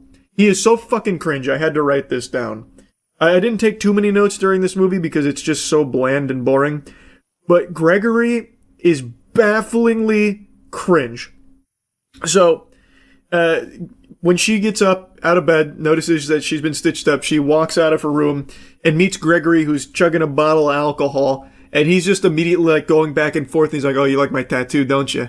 Yeah, it's a cool tattoo. We had a little like church retreat, and we all got tattoos and stuff. Like what you're supposed to do and stuff. You like this tattoo, don't you? I know you like this. Yeah, you do. I know you do. And then like he's just being so weird, and Maya just says that's cool. And then the others come in, the other roommates are like, Gregory, stop being such a creep. And he's like, gah, whatever. So then he like storms off behind her to the door right next to her, or to the door behind her. Slams it, says fuck, and then turns on rock and roll music on his fucking boombox. It is so embarrassing. Like, it's so bad. I cannot believe they actually did that unironically, and it wasn't even played off as like a joke or anything. It was awful. But I'm also pretty sure that is just the Scarecrow guy. I don't think that they're gonna try and make him a red herring. It's probably just him. It's so dumb. It's so fucking dumb. Anyway, though, after that encounter with Gregory, she goes back to her room to rest. Gregory storms off, fucking hammered, gets in his car, drives away, and the roommates, they then get attacked by the strangers. So both of them get killed, and then the two female strangers are trying to break into Maya's room. One of them is actually behind her. Maya had no idea she got flanked. And instead of the stranger killing Maya, she instead starts singing "Rock-a-bye Baby" on the treetop, trying to be like really creepy. And then Maya had a pair of scissors, so she turns around and stabs her. The only reason Maya gets away at all in this film is because the strangers are so fucking bad at what they're doing. Like, they're not even doing it as part of like their game or whatever. They're just like genuinely stupid people. So she gets stabbed, and then she runs and locks herself in the bathroom, and then the strangers just leave. It's like, oh, I got stabbed, like in the shoulder. I'm gonna go home. I gotta get this checked out. So they just leave. So Maya just waits in there for a couple minutes. Diagros leaves, and then an ambulance is there because an ambulance was sent to pick up Maya. And she gets in the ambulance, and it turns out the strangers didn't fully leave. They were waiting to ambush her. So Shelley is in that ambulance, and now they're fighting. And it's really an easy fight. Maya, who has been mauled by a boar, stabbed, beaten up, like absolutely like beyond repair, like probably tons of broken bones, ouchies, lacerations, can hardly walk, is able to easily overpower Shelley and stab her in the head, killing her. Or so you thought. As Maya's driving away in the ambulance, Shelley gets up and like starts strangling her with the seatbelt, so then Maya flips the ambulance, which kills Shelley. And then Maya watches as the Scarecrow guy and the other female stranger pull up in their truck and see that Shelley is dead. They unmask her, and he starts fucking crying over her corpse. And then you get that last flashback I mentioned with that smiley face after killing Tamra. And that's Strangers Chapter 2, setting up for Chapter 3, where she's going to kill the other two strangers. It sucks. Really does. I don't know what they were thinking making this movie. Well, making these movies. I don't know why they made Chapter 1. I understand even less why they made Chapter 2. And I really cannot fathom why they are making Chapter 3. Apparently these were filmed back to back to back. Like, they really banked on this being, like, successful, like, people being very invested in this, but I don't know how anyone could possibly be invested in these movies. Anyway, that's really about it. Yep. You might be surprised to learn that there's big drama bubbling over in regards to the Super Mario Galaxy movie and the reception to it. So, in a nutshell, there's actually a few different things going on. A lot of bloody battles being fought with mangled corpses left in the wake. The Thunderdome that's claimed the most souls here is about the critic score versus the audience score on Rotten Tomatoes. People are having a fiery conversation, a lot of shit and spit flying about the discrepancy between the two, arguing that it illustrates that critics are just this worthless fungus that are out of touch and don't represent like real taste, and the audience score is the only reliable metric on Rotten Tomatoes. And I actually half agree. I'm not exactly the biggest fist-pumping enthusiast for critic scores. I'll often check like what critics are saying about a new game or a new movie or show that's come out just to kind of get a gauge of what to expect when going into it, but I never take their word as gospel, and whatever the score they give it isn't something that computes in my head and changes the way I view it, but it is something I at least look at, though I don't put a ton of stock into it. And this is coming from someone who always gives an opinion on like new games, movies, and shows. I do that very often, but I would never consider myself a critic. I'm just a fucking guy who goes and watches a bunch of shit and plays a bunch of shit, and I'll just tell you what I thought of it. That's kind of the end of that. Not a whole lot else to digest there. So you can agree or disagree with it till the cows come home. I'm never really trying to give some kind of like objective metric on if something was actually like amazing or dog shit. Just in my eyes, if it was great or poo-poo. But I fully, whole hog, full chub disagree with the other half of the argument that the audience scores is the one that's actually indicative of the quality of something. I have screamed this from the mountaintops for years that Rotten Tomatoes, Jesus Christ, I sound like an actual Neanderthal. Rotten Tomatoes audience score is almost as useless as Pam Bondi. It's not like that's somehow more reliable in any way, shape, or form. Now, critic reviews, especially in recent times, are extremely all over the place and, oftentimes very out of touch. I agree with that. But audience scores, it's not like they're free from that sin either. Basically, every movie ever that comes out has a pretty high audience score on Rotten Tomato, no matter how terrible it is. Something could hit the theaters tomorrow, The Haunting of Titty Nippleless, and it'll be the worst thing your eyes have ever seen. Like, actually an affront to God. And then you'll check the audience score on Rotten Tomatoes, and it's like 75%. And genuinely, do this right now. Any movie that you've seen that you didn't like, check the audience score on Rotten Tomatoes. It's probably pretty high. Like, recently, Scream 7 came out. That movie's pretty trash. 75% on Rotten Tomatoes. Do this for anything. Look at one of the worst Disney movies to come out in recent memory, Snow White from last year. 69% on Rotten Tomatoes for the audience score. Look at the worst Marvel movies of the last half decade. 75%, 77%, 79%, 76%. It is a given that anything that comes out is gonna have a pretty respectable Rotten Tomatoes audience score. It's almost a guarantee, like the sun rising every day. It's very, very rare to see like an actual catastrophic audience score for a film. Like even The Strangers Chapter 3 from last year, genuinely the conclusion to the worst horror trilogy ever made. And just as a reminder, in case you don't know, because a lot of you probably don't, they rebooted The Strangers. I'm not talking about The Strangers with Liv Tyler from way back in the day, which is a classic. They rebooted it with Chapter 1, 2, and 3. Genuinely the worst horror trilogy ever made. And the conclusion is perhaps one of the worst pieces of horror that has ever fucking contaminated the cinema. Even that has a 49% Rotten Tomatoes audience score. So I'm not a big believer that the audience score is somehow the correct metric. Because no matter what, it's always going to be significantly higher than it should ever have any right to be for things that are actually bad. So Super Mario Galaxy movie having a 90% doesn't mean that it's a masterpiece that just critics don't understand. It just means fans are very excited about it. And thus they go and just storm 10 out of 10 reviews, which jacks the score way up, and everything's always positive. Like, the audience score isn't much better than critics, is the point I'm making. Now, with that out of the way, let's get into the meat and potatoes of the Super Mario Galaxy movie.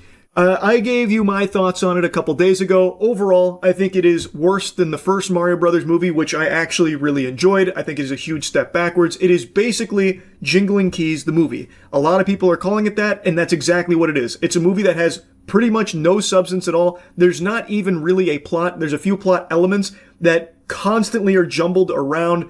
It is a mess in everything except for its visuals. Its animation is stunning. It's very colorful, and it's very fun animation to watch, especially with the fights, and the music is absolutely slapping. They got boner jams out the wazoo there with very recognizable tracks remixed, and they sound great. But as a film, it is not very good.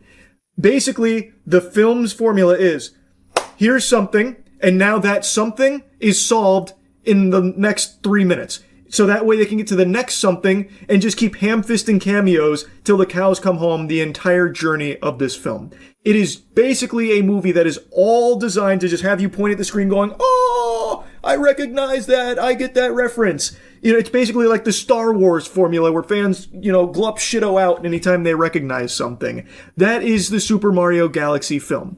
It is entirely built around just, here's like a small problem that is so small that we solve it in 2 minutes. So that way we can get to the next small thing and show you some more cameos, and then we can solve that real quick to get to the next thing. The story flows like it's actually a child playing with action figures and making up a story as they go along. And then Mario beats them, and then Bowser gets teleported out of the bee mines right after he hits the first rock, so he's reunited with his son, and then he forgets all about Mario and Luigi and their friendship, so that way they can blow up things in the universe with Planet Bowser, and then everything it gets solved real quick. It's just a mess. It is genuinely a mess. But like I said, it is Jingling Keys, the movie, so kids are absolutely going to love it. And that is mainly what it's catering to, more so than the first film. I thought the first film was enjoyable for anyone of all ages. It was just a good time.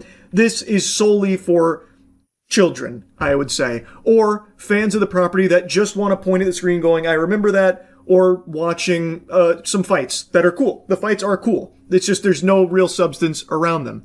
Now, if you like it, all power to you. All I'm saying is it's just not really a very good movie, I don't think. So there's nothing wrong with pointing that out. But now people are vilifying anyone that doesn't like it, saying like, oh, they're expecting it to be Shawshank Redemption, this kid's movie. It's disgusting. It's ridiculous how anyone would dare critique a children's film. It's just amazing how far we've devolved, where now kids' films and kids' shows and anything geared towards kids is just expected to be trash. Like, it's just accepted that it's just going to be slop, sludge, garbage, just radioactive ooze. And if you try and, like, point out, you know, some flaws in it, you're the bad guy. It's weird to say that something like this has problems. It makes no sense to me, because it's not like we were always this way. Look at the Emoji Movie. The Emoji Movie came out like a decade ago, and everyone hated that. Everyone was critiquing it, rightfully so. It was a dog shit film, but it was solely for children. If the Emoji Movie came out today, I bet people would keep this same energy of, well, why are you critiquing the Emoji Movie? It's for kids. This is dumb. It does exactly what it needs to do. My kids love it, which means it's the perfect film. You're dumb for pointing out flaws. It's just very interesting to see how we've reached this point in a pretty short period of time. Just because something is catered towards a young audience doesn't mean it has to be bad. Take, for example, Transformers 1, to go from recent memory. That is an animated feature film that is geared towards children, but it's also just a genuinely good movie. And there's plenty of other examples to pull from, like Toy Story. I just find it so fucking lame that we're in this era where the prevailing perspective is, yeah, it's a kid's movie, so of course it's gotta be slop. Get over it. Like, that's like the main perspective now. Very fucking dumb. But by far the dumbest part of this genre, and what I've been saving for last, the best part of it, is now Super Mario Galaxy has been fully politicized. Like, now it's become a huge political battle about conservatives versus liberals, because, I mean, in the age of Twitter, it's gotta be. So I shit you not, there's been a huge debate about it, because people are saying, oh, all these critics are giving Mario Galaxy bad reviews because they're all woke fucking liberals that just can't tolerate a good old-fashioned conservative film with conservative values. Which blew me away. Which, like, I found it to be a crazy take, but this tweet right here is one that I've seen reposted on a ton of pages. The protagonist is male. There are no black people. There are no homosexuals. The main romance is heterosexual. If your movie meets these standards, it will be vilified by the media. Different iterations of that have been spewed out and regurgitated by the thousands of drones that do rage bait on Twitter, the blue check marks. But this is something that people are having a real conversation about, which is crazy because the last Mario Brothers movie was applauded far more by most people, myself included. It was just a better film. But it was the same thing. Protagonist was male. There were no black characters. There were no homosexual characters. And the romance was still heterosexual. It's like they forgot that this is the sequel to a movie, and that the main complaint about this one is that it's worse than the last one. This film relies solely on, remember this, remember this, remember this, who gets this reference, who gets this reference, oh, come on, jingling keys, don't fall asleep, come on. It's just not very good. Like, I just don't feel it's as good as the last movie, and a lot of people share that sentiment. It has nothing to do with any of what this garbage they're spewing out is. That's the biggest fucking nothing burger ever. Because it is following the exact same formula from the last movie, it just does it worse. And really, if you want to dive into the nitty-gritty, Super Mario Galaxy is significantly more woke than the last Mario movie. By their standards of wokeness, this one turned the dial up past 10. This shit went turbo mode in wokeness. I feel like they haven't even seen the film and they're talking about it like this. Jiminy Christmas, one of the core elements of the plot here, one of the few plot elements they don't just forget about and wipe their ass with and abandon immediately, is the fact that Peach is a badass who doesn't need saving. She is now just fully capable of just clapping cheeks and saving her sister herself. And that sister connection is the strongest force in the universe. Big spoiler alert, the entire day is saved, the whole universe is saved by Peach and Rosalina touching hands, and the force of their sisterhood and their powers together combined instantly saved the day. By all of the definitions that they have ever talked about in regards to other films, this would be something that they would call a girl boss character and a woke film. But for some reason, now they're arguing the opposite. it's so peculiar. Because if you actually watch this movie and you are trying to follow their logic, then this film being more woke by their standards than the last one should mean that it has a higher critic score, like is more positively received by critics than the last one. But it's not. But the point is, this is just a complete nothing statement about it being, it's conservative versus liberal. That's what it all boils down to. It doesn't. It's just not really a great movie, and it's a huge step back from the last Mario Brothers movie. That's really it. It doesn't go deeper than that.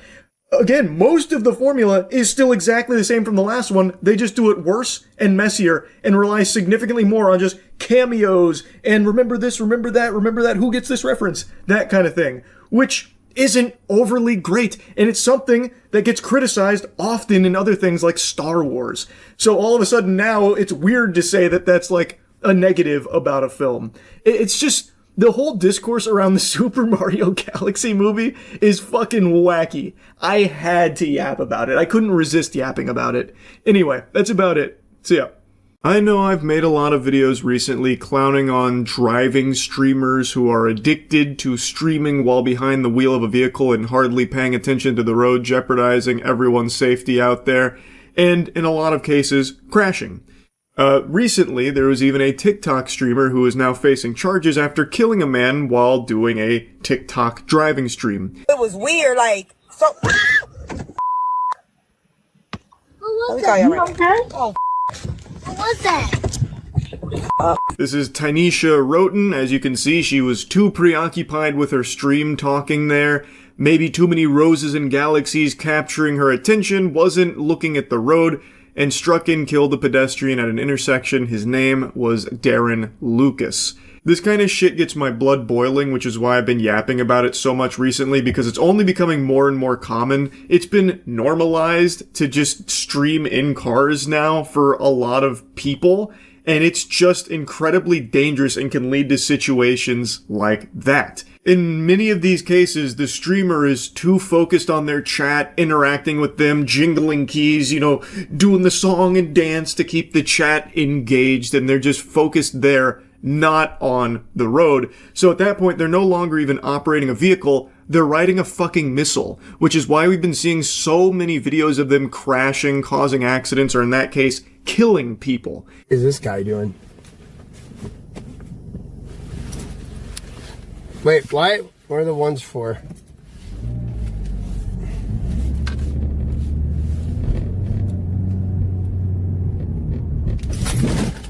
Oh shit. Well, I just crashed my fucking car.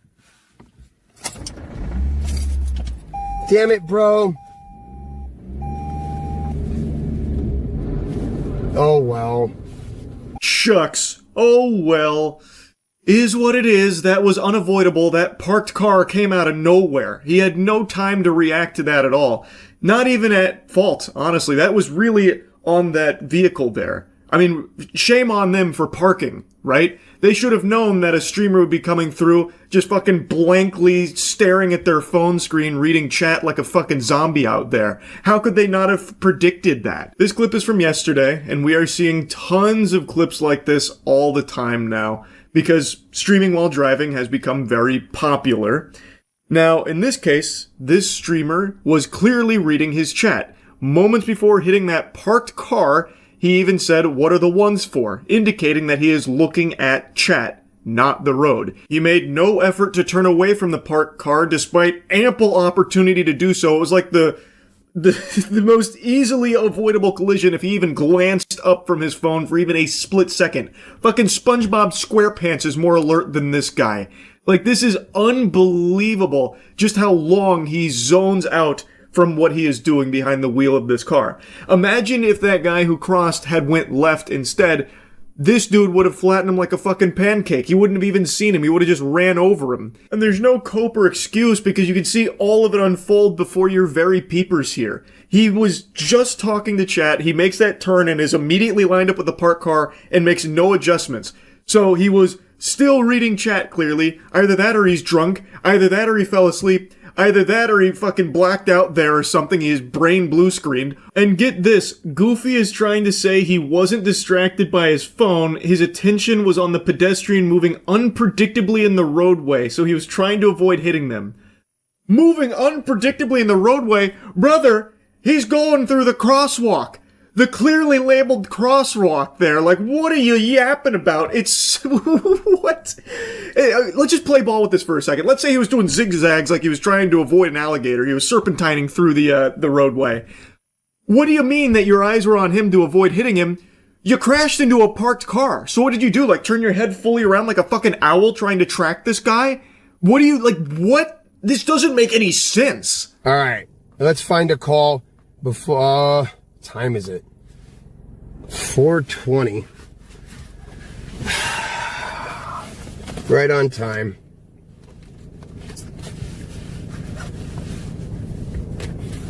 No, what is this guy doing?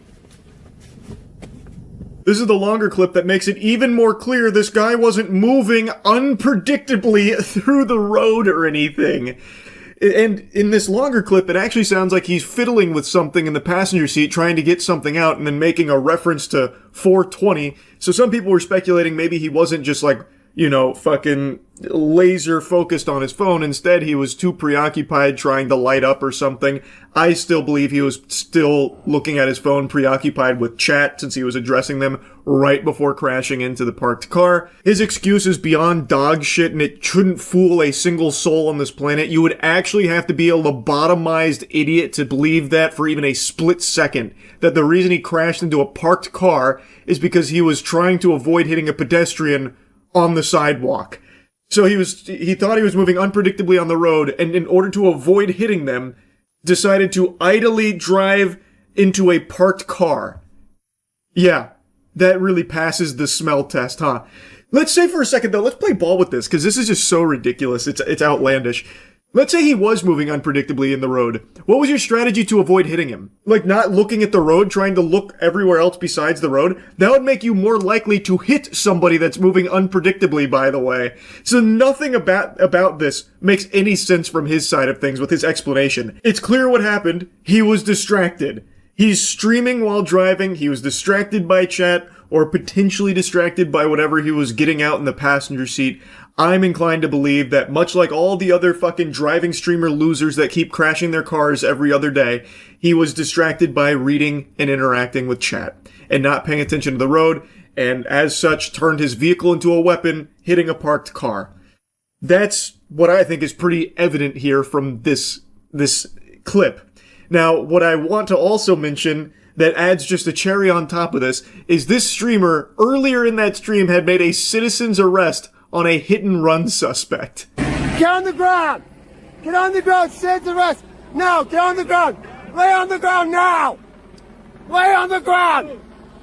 Got you! Don't you move! I will tase you! You better stay still, bro. You better stay still, I'll fucking tase you! You're gonna get jolted, I swear to God! I'm gonna tase you, you're gonna have a heart attack! Hands up now! So he went from performing a citizen's arrest on a hit-and-run suspect directly into crashing his vehicle due to distracted driving. What a true combo.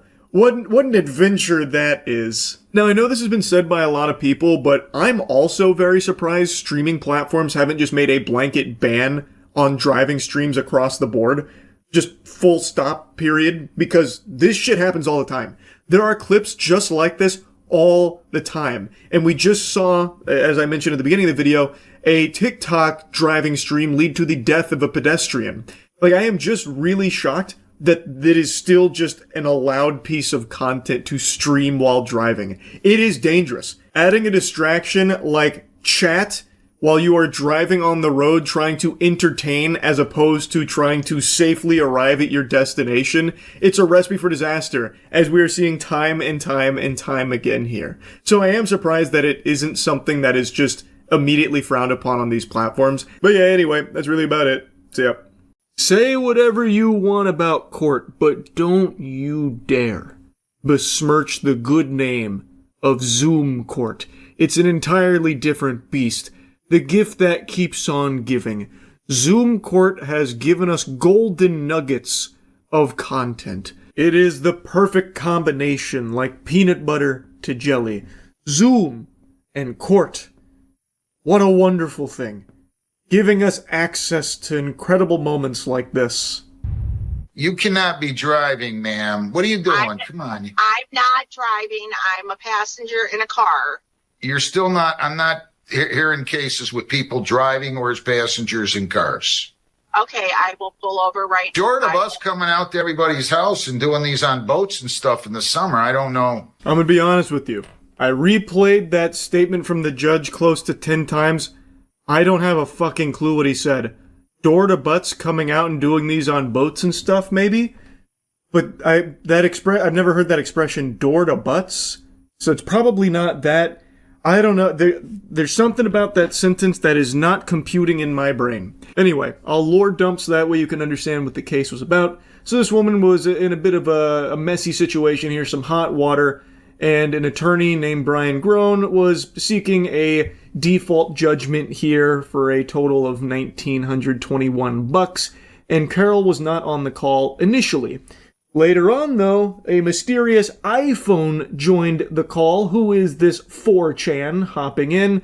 And it was later determined that this was the woman they were looking for. She was just late. The judge then instructed her to turn on the camera to ensure she has her name listed on the account. Her defense for the tardiness was that she was sitting in a room and didn't realize that she wasn't in the right spot and apologized for it. Now, even though they had already got the farty sharded without her, her presence there did postpone that default judgment, and she was given the chance to, turn on her camera and participate here despite being tardy. Now, that's where the clip starts. She turns on the camera and it's pretty clear she's driving a car. And the judge calls it out saying, come on. This is a little absurd. Why are you driving in the middle of this right here? And that's when she cooks up the Galaxy Brain scheme here. She starts playing a little bit of chess while everyone else is playing checkers. She says that she's not driving, she's a passenger in that vehicle. And then she really plants her feet. She buckles down in lat spreads and she starts trying to complete all the QuickTime events here to wiggle her way out of this one. I'm sorry, I have an emergency. I'm going out of town for a family member, but I will have my driver pull over. Hang on 1 second. I'm sorry.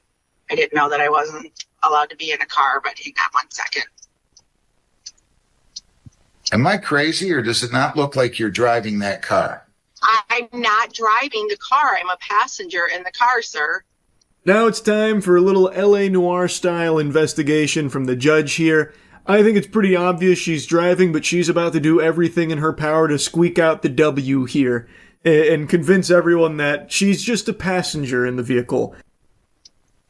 What side of the car are you on? I'm on the left-hand side. How would you be on the left-hand side if you're a passenger in the front seat? Am I missing something? Right-hand side. I'm sorry. I've been sitting in a room. I didn't know.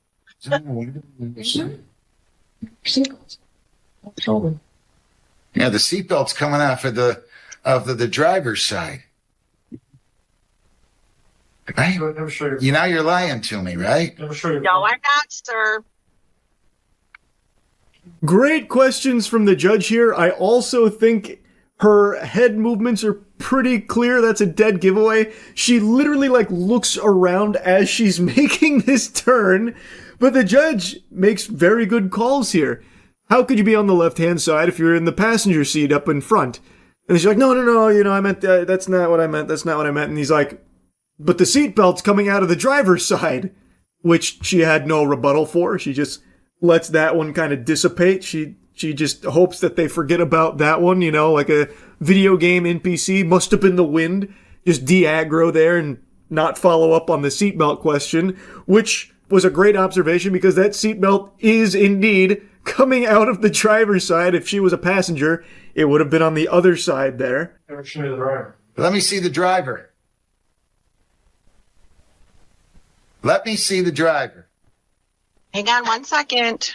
Now. I have to ask their permission. Now. Oh my God.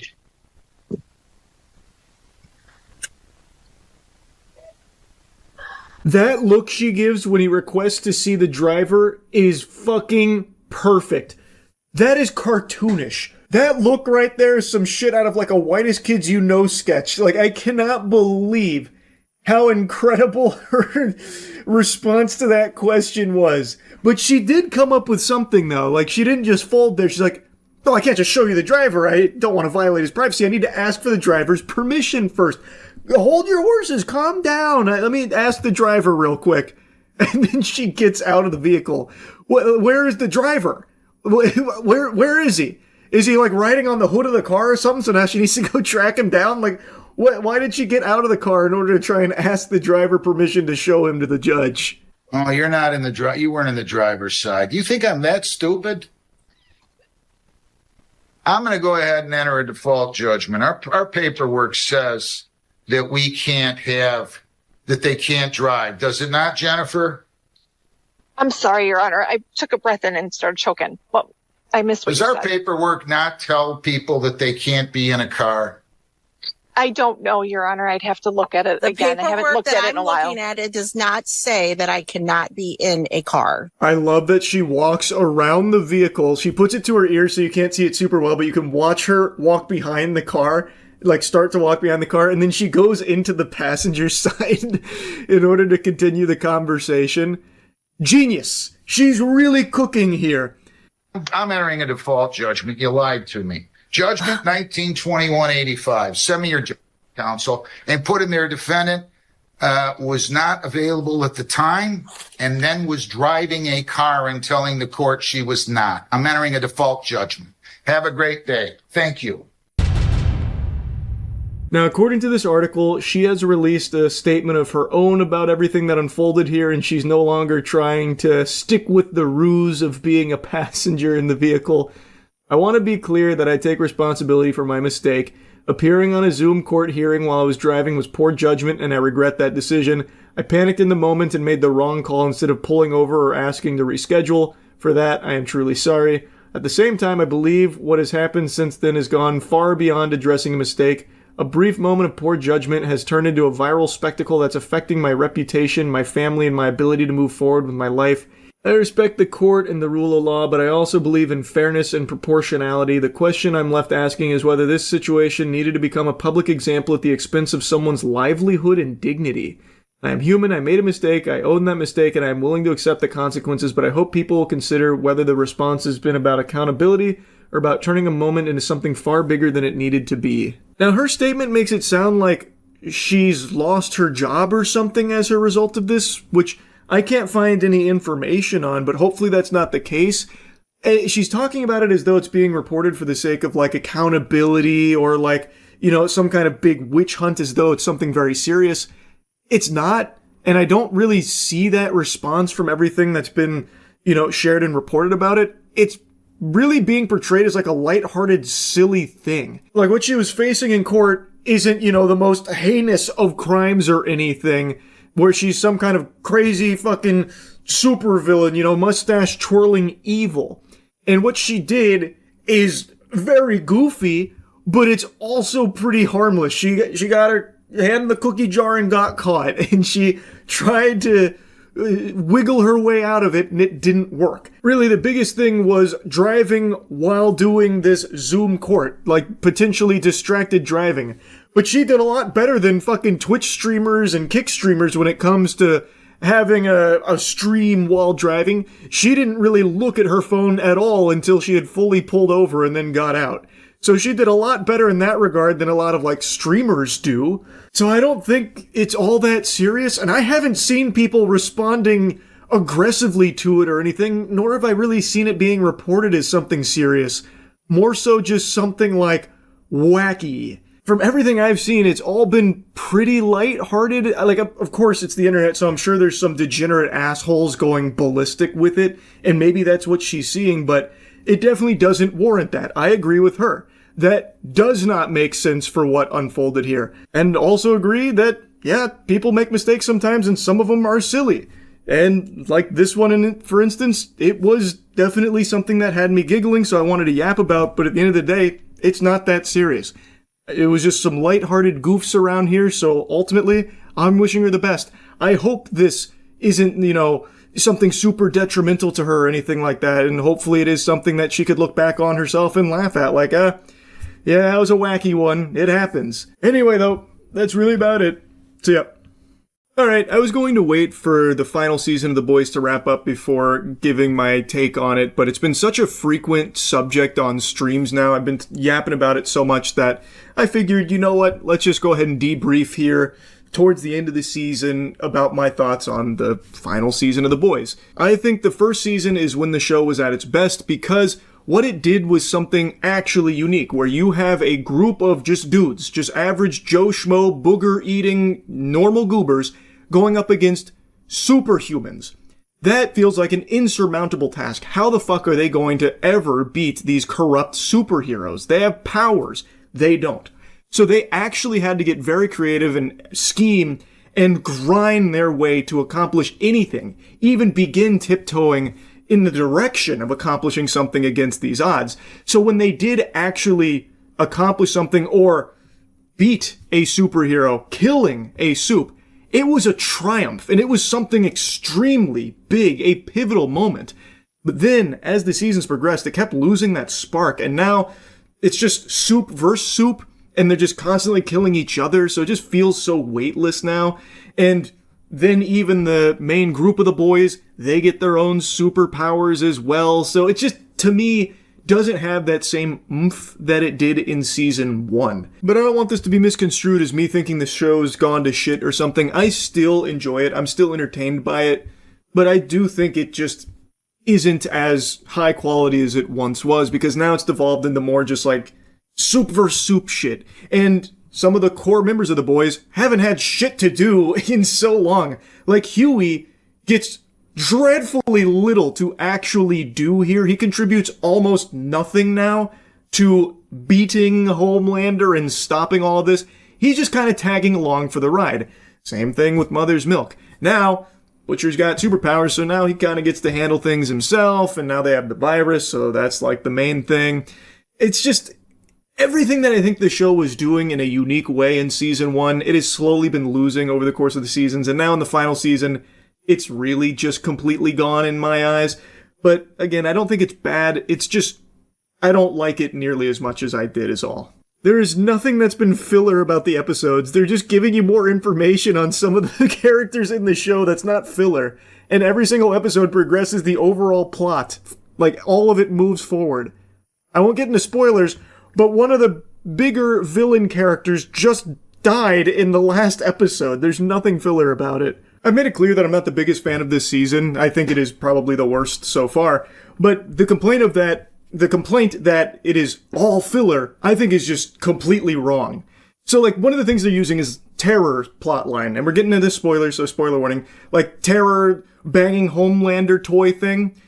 Even that's not filler. What's happening is, through the eyes of the dog, it's quirky, I don't love it, but it's not filler. Through the eyes of the dog, you're seeing the fallout of everything that's happening with the group and the boys, and you're seeing Butcher still has that bit of human side left in him due to his relationship with Terror. So you get to see that. That is still integral to the plot. And it is something that was explored in previous seasons, granted not in the same way, but it is still delivering plot-relevant information.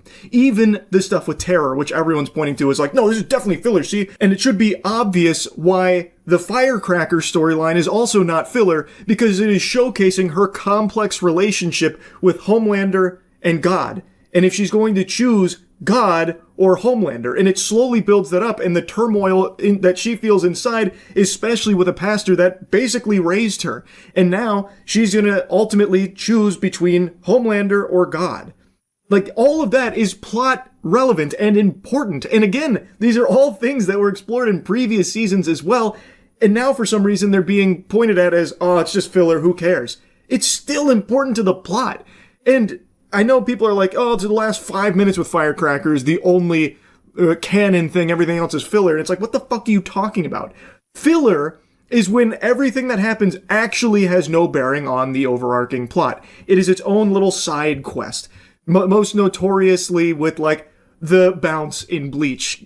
Good heavens, I actually watched that entire arc. That is filler.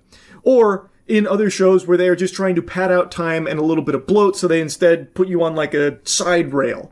that doesn't ever overlap. That's filler. What's happening with The Boys isn't filler. They're giving you more information about these characters as they come deeper into the fold on the overarching plot, and every single time, they do. They are. Again, Firecracker ultimately chooses Homelander over God, throwing away Jesus in the trash can right before her death. So everything you saw with Firecracker is clearly important. It's not filler. Again, I don't really like this season very much, but that complaint of it's all filler makes no sense to me. It's like you're not even watching it. Now, a complaint I can understand is that the pacing you don't like. The pacing is bad. That I would agree with. I think the pacing in the final season has been not optimal. It has been glacial at points in what is supposed to be like an explosive final season. So it is definitely moving far slower than I think it should, and it's spending time in areas I don't think it needs to. And that is leading to it feeling kind of like a slog.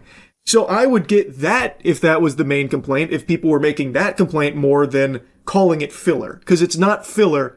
Kimiko deserves better. Oh, that's another one of my big complaints about this season. They have... I was going to say ruined, but maybe that's too harsh. They have really done a number on Kimiko's character. Like I said, having her speak, I think, was a natural progression of the character. They built up to it for multiple seasons and did a good job slowly, gradually getting there. But now they have her speak and all she does is talk about porn and use TikTok Zoomer words and shit. It's so upsetting. And the characters I think they did really well with are A-Train and Firecracker. I completely agree. I think they did a great job with both of those characters. And Homelander. I don't know if it's a hot take or not. I don't really know, but I think they've still done a really good job with Homelander. They built up to his current motive, I think, pretty seamlessly. Just constantly chipping away at it. I do think they kind of flipped the switch too quickly, though, at the end, just to get over the line. But overall, I think they did a good job with Homelander's character as well. Homelander feels a lot more stupid now. Well, to be fair, every character has been a lot more stupid since season 1. Homelander used to be a lot more crafty and actually have good plans and stuff, but it hasn't been that way in a while. I wouldn't even say that's like a season 5 thing. They actually nerfed the intelligence of every character. To go a bit further, it also feels like they're getting some ass pulls out there now. So like in the most recent episode, spoilers, I will get into spoilers here, they introduce a character, Malchemical, that's able to put Homelander to sleep with his breath. Like it actually knocks him out. That's like an extremely powerful thing. They also imprison Homelander. One of his weaknesses is enriched uranium. Like, so now they're bringing in some like weaknesses and some natural counters to Homelander, just for the sake of like self-contained moments in these episodes, when previously he was the raid boss. The only solution was the virus, the only hope. And if you were going to fight him, you really needed to bring the fucking whole football squad. But now, some random alcoholic gooner's breath knocks him out. Like, I don't know. That, I think, is just a little lame as well. But contrary to a lot of other people's complaints, I actually like that they're giving time to other characters like Black Noir, Deep, that kind of stuff. I actually do appreciate that. I was very interested to see where these characters would be going and what's going to happen, so I do like that they're spending time there. I don't think it's filler arcs by any means, because it does ultimately still progress the plot forward. So I do like that. I see a lot of people don't, which... You know, I'm not your dad, that's fine. I'm not going to come in there with the belt. Like, that's okay for you to like that or dislike that. I happen to like that they're exploring the other characters. But in doing so, I will say that some of the more main characters get shockingly little that they actually get to do in this season. So for the final season, our main boys aren't fucking doing anything. They're on the bench. They are fundamentally just sidelined characters. Like, they've done one thing so far with testing the virus, and then that was it. Then they lose the virus. Because, for some reason, no one is ever paying attention, ever. So, like, while they're at Stan's bunker, the daughter just wanders off for hours and then reunites with her father and he destroys the virus. Like, so, in order for things to go wrong, it's because the characters are just oblivious and really lazy, I guess. Anyway, I'll pump the brakes on yapping about The Boys for now. There's still 3 episodes remaining in the final season, which I am shocked by. because I don't know how the fuck they're going to wrap this up in 3 episodes. That feels like it's going to be extremely rushed and underwhelming. With everything as it currently is, nothing feels like it's really in the end game or in its final stages where it can reach a satisfying conclusion, but I guess we'll see. Why, I oughta, you know what? While I'm already yapping, there's another topic I'm finally going to cover in depth, getting into the weeds, the nitty gritty. Red Dead 2. For years, I have been haunted by this chirping about my Red Dead 2 take. Because for some reason, people have convinced themselves that I hate Red Dead 2, which I think is just bafflingly delusional, because in my review of it, I gave it a positive review. I gave it a good score. I really like Red Dead 2. But we live in an age now where if you have any criticism about anything, it means that you actually hate it and can't be a fan of it. You have to worship it fully, view it as complete perfection, otherwise you hate it, I guess. Red Dead 2 I think is a great game, but I don't think it's flawless. I don't think it's without a few shortcomings. The biggest one for me personally is that it is so realistic to its own detriment. And for some people, that's a great thing. That's 2 thumbs way up. That's a selling point for some people. But in my opinion, I think it's just tedious for the sake of being slow. It's not even really immersive. I hated how looting functioned in Red Dead 2, where I have to open each individual cabinet in order to loot each individual can of beans, or each individual gold doubloon. And this is a complaint that I carry for other games that do something similar, like Crimson Desert, where I have to loot each individual gold piece. For me, it's not immersive, it's a fucking slog, and it makes me roll my eyes every time I start looting something. Again, I had the same complaint in Crimson Desert, where I have to go through and pick up each fucking individual popsicle stick on the ground anytime I'm looting something. It doesn't need to be that way. I can still be immersed if I can just pick up the whole kit and caboodle of gold that's on the ground there instead of having to go, well, like, oh, here's one, oh, and here's one, oh, and here's one, oh, and here's one. For me, I didn't like it. So that was a big complaint, because looting is a big part of Red Dead 2, but it is so mind-numbingly slow. It is realistic, yes, but I think it is so realistic that it becomes detrimental. I think it's commendable that they have horse balls that shrink when it gets colder and stuff like that. Amazing work. It is cool, a lot of the realism that they have in there, but it does come at the expense of some quality of life things that I would expect from a game like Red Dead 2, where looting isn't the most miserably boring, slow, lame experience there is. So yes, I do find that to be an issue. It is a complaint I have on Red Dead 2. It doesn't mean I hate the game. I still love the game. But I didn't like that.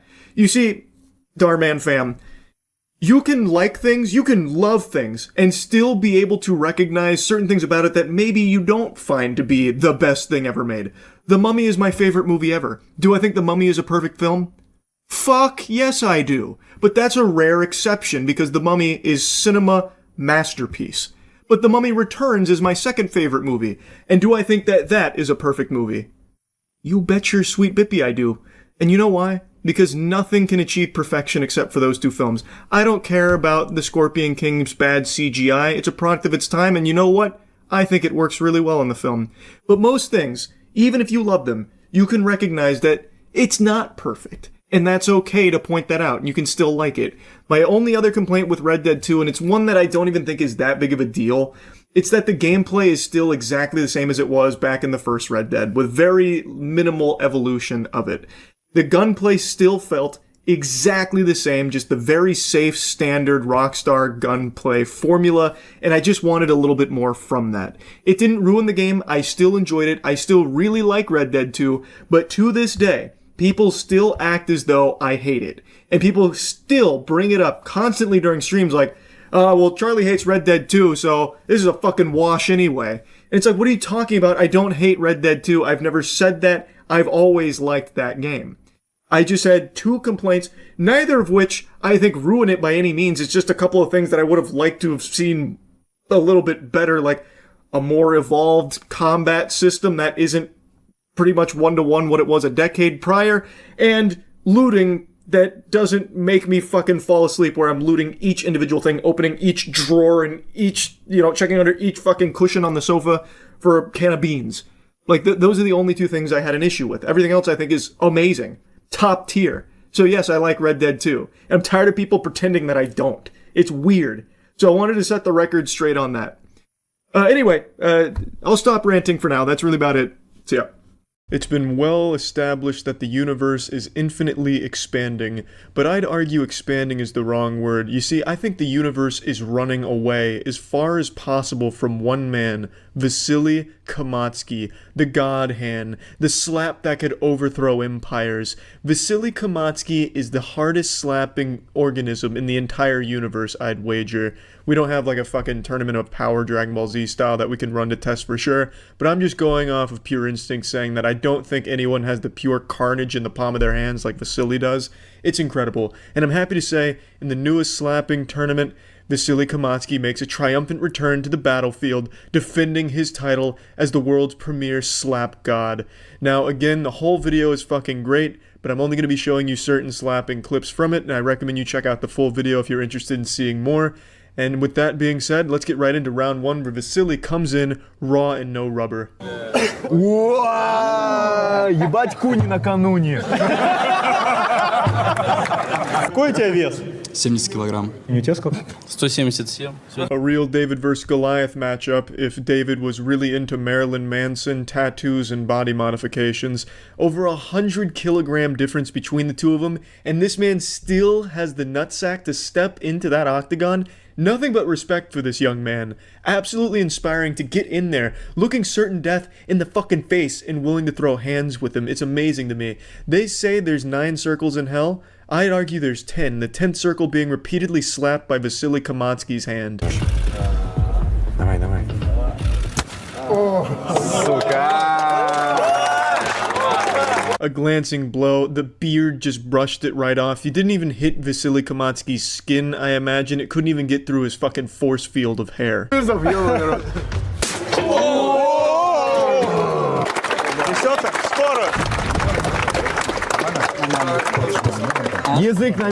was half expecting a priest to come out to read him a final sermon as he was leaving this corporeal dimension. I thought that doctor was coming on the scene just to pronounce him dead on the spot. But he took it like a champ. He wasn't even knocked out. Obviously, it was a one-slap KO victory for Vasily. It didn't go past this round, but I'm impressed with the iron jaw on that kid right there. That young man really bit down on it. A normal slap like that on an ordinary man would be enough to ruin his entire legacy. I thought it was going to look like something out of The Walking Dead where he fucking slaps his jaw out of his mouth and it ends up by his ear or something, but he took it real well, and another great showing for Vasily, showing you why he is the fucking eternal champ. Round 2, we have Papa squaring off. They're bringing out all the superstars for this stone face event, and he's going up against Jason Statham as a zombie. Слышь, это маленький размах, сделай больше. Да блядь. Правильно? Not the best slap I've ever seen. Papa looks almost insulted that his face even got slapped by something that trivial. It seems like he felt it was beneath him, like, man, I signed up to get slapped like this. It's like a level 1 in an MMORPG going up against the final raid boss, level 100. Тихо! Блядь! Жив? As you probably guessed, the round ends right there. Papa wins. That's back-to-back first-round KOs, which you would expect from the champions, Papa and Vasily, the superstars. I love Papa's wind-up. He really cranks that shit way back, Looney Tunes style, and delivers a real crushing blow. That's a kind of slap that could change the weather outside. Come on.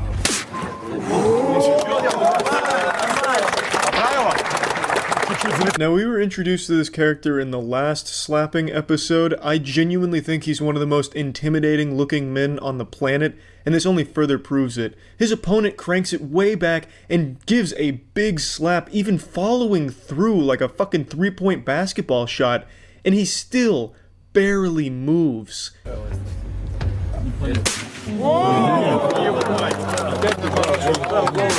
Now, the round actually ends after that slap, despite it looking like he took it pretty well. He actually used a forbidden technique that you're not allowed to use in this Olympic game. He turned his head. You can't do that, that's illegal. And then when they asked him to, keep going, he said no, because it's his instinct, and I get that. It's obviously the instinct to try and dodge a fucking furious slap coming your way at Mach 5, but you can't do that in this Thunderdome. So, it's another 1 round KO. Ухо, 24 года. Вес? 135, дед, да. Просто представь, что током ударило. О, удар такой. Нормально. Now, when I first saw I don't know how to say his fucking name. When I first saw this man step into the ring, I thought it was a NASCAR pit crew member that was deciding to be a little adventurous, and I thought it would be over immediately. But I couldn't have been more wrong. This guy has maxed out his facial defense stat.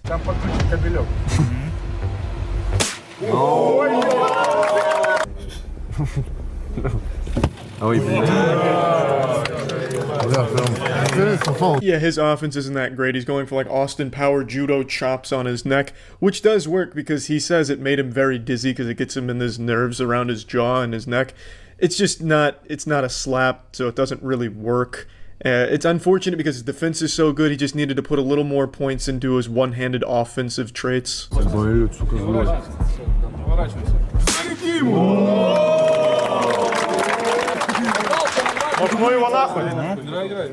They stop the match because he complains about his cheek and wants to see what it looks like, so they take a picture and show him, and he's horrified of the bloody pulp his cheek is becoming. There's a clear bruise outline of this man's fingers across his cheek. It's gonna look like a fucking tattoo of this man's hand on his cheek, which he doesn't want, so he calls it right then and there, and that's the end of that match. But he went longer with this guy than anyone else we've ever seen. He put up a great fight and his defense was really well done. It's just a shame that he couldn't get the offense working for him.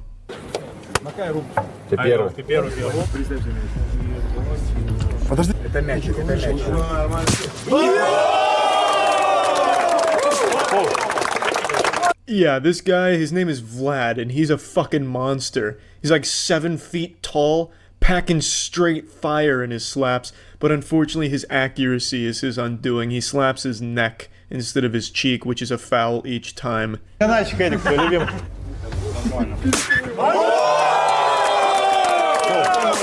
Даже целился ему в ухо. Когда ты приклад...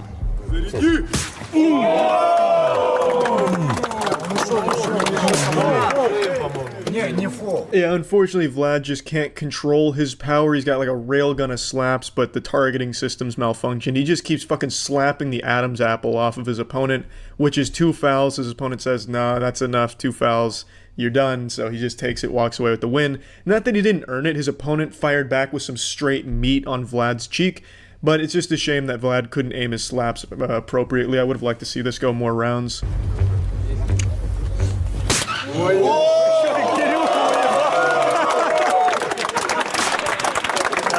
This guy is fucking scary. He looks like he's here to murder people with his slaps, and he fucking does too. He's making his debut. This is the first time we've seen this competitor, and he comes out and makes a statement, perhaps even Rookie of the Year. Check this shit out.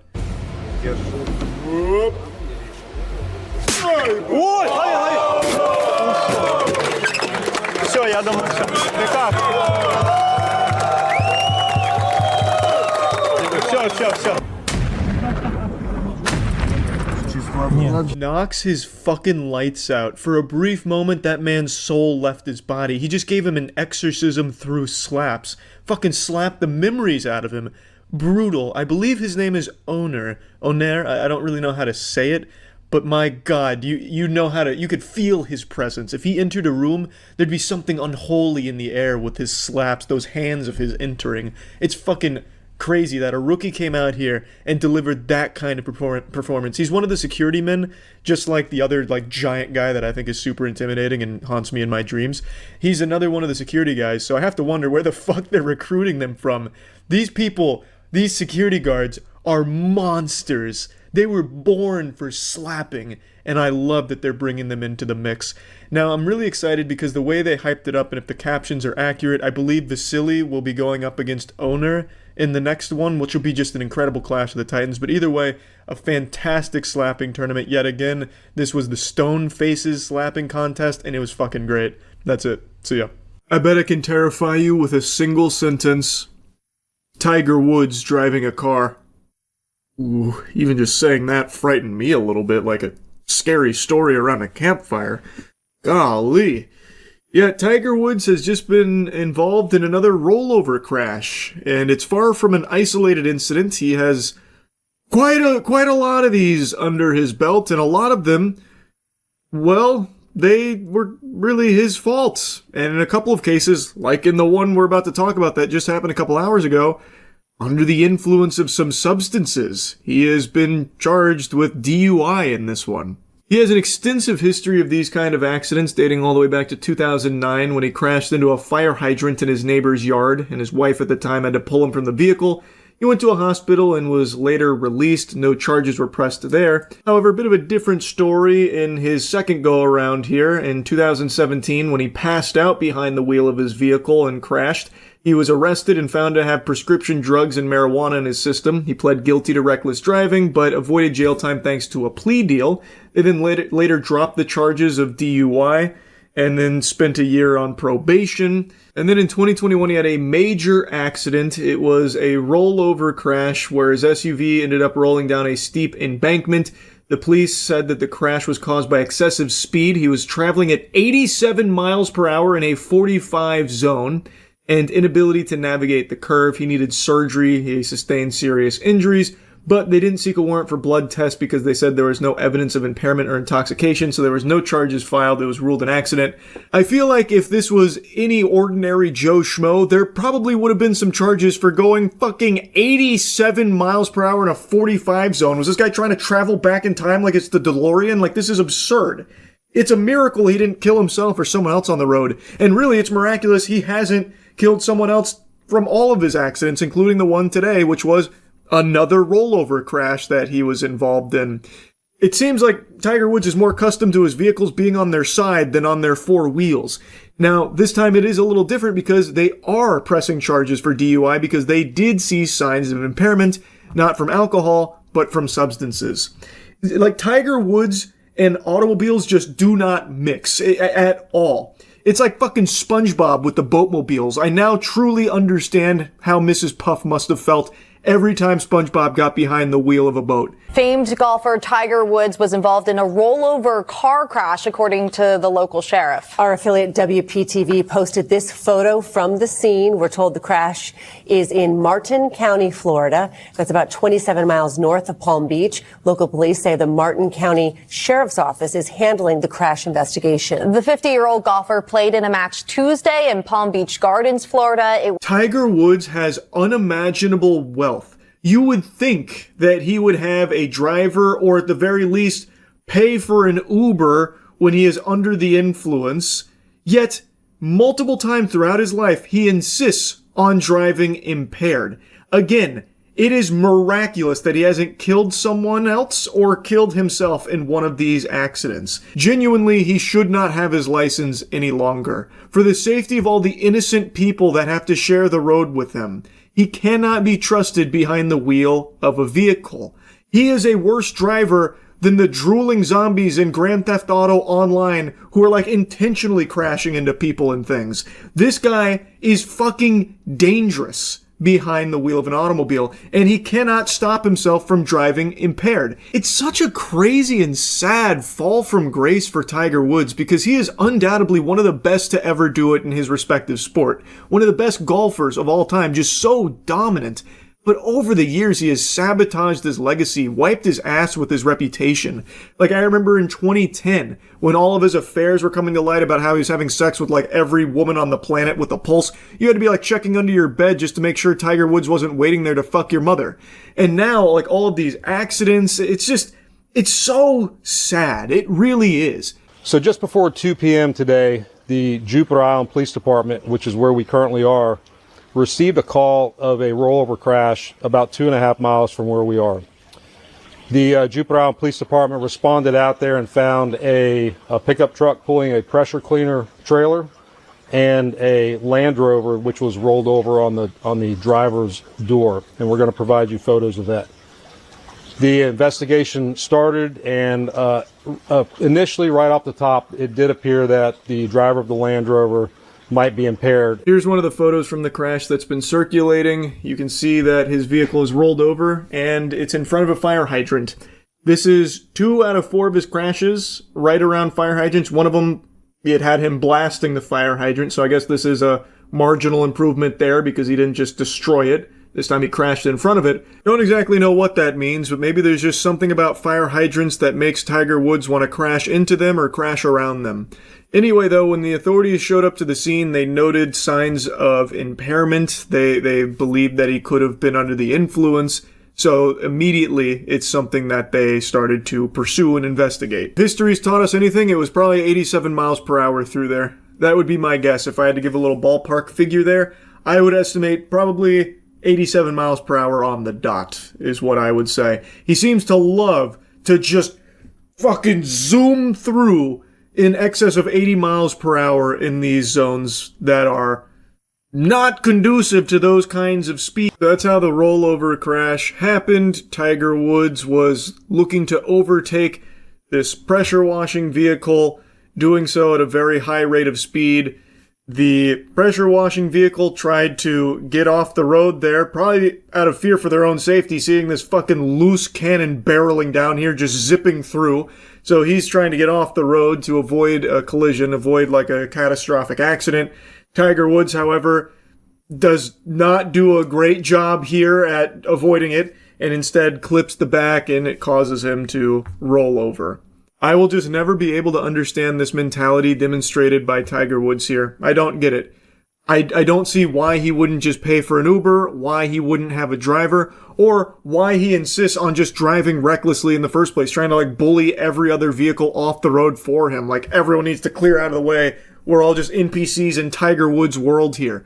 So like, even outside of him driving impaired, he also just drives extremely recklessly, extremely fast. He is a dangerous driver. The individual driving that Land Rover was able to crawl out the passenger door of the car and was identified to be Mr. Tiger in Martin County Jail. He must have been tweaking for them to immediately show up and recognize, like, this guy's on some shit and just start instantly conducting these tests on the scene. Tiger Woods must have been really, like, off the walls or something. So they did some roadside tests. They determined that DUI was likely, so they placed him under arrest, brought him to the jail for further investigation to confirm. They also state explicitly that they didn't believe it was alcohol that he... In the crash, no one was injured. Mr. Woods did not seem to be injured at all, and the other gentlemen were not injured. But this happened a few hours ago, so I've given you the information that I have. Again, it's extremely lucky that no one was injured in a Tiger Woods impaired driving accident, something that he has become known for.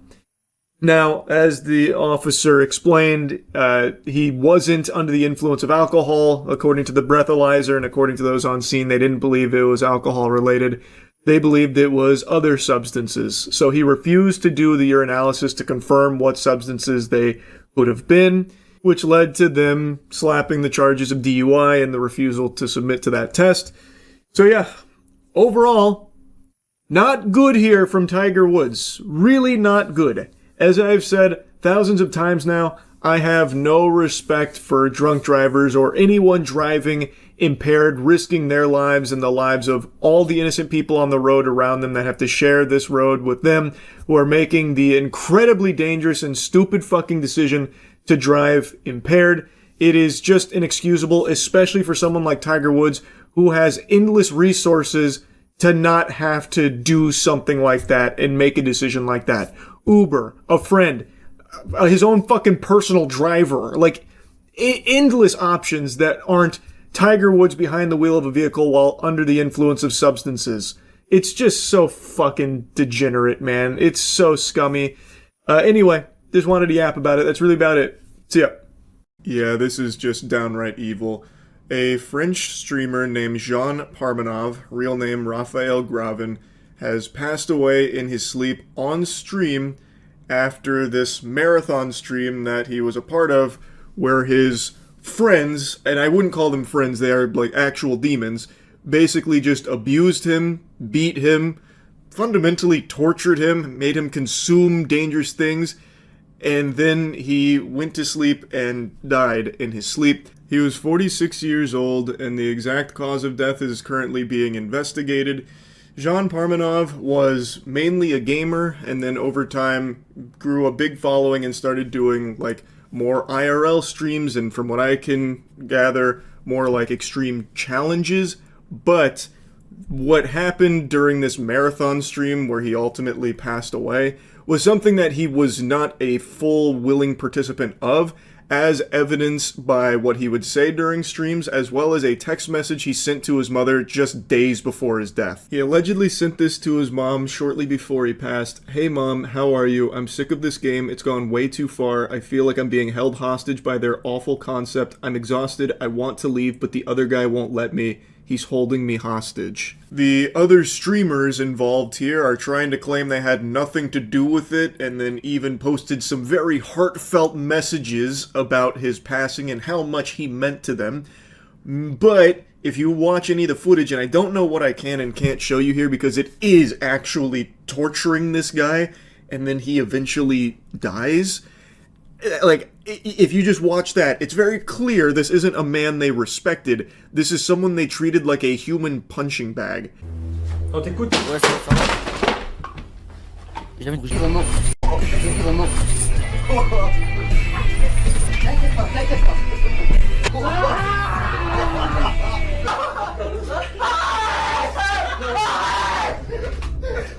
Je relâche.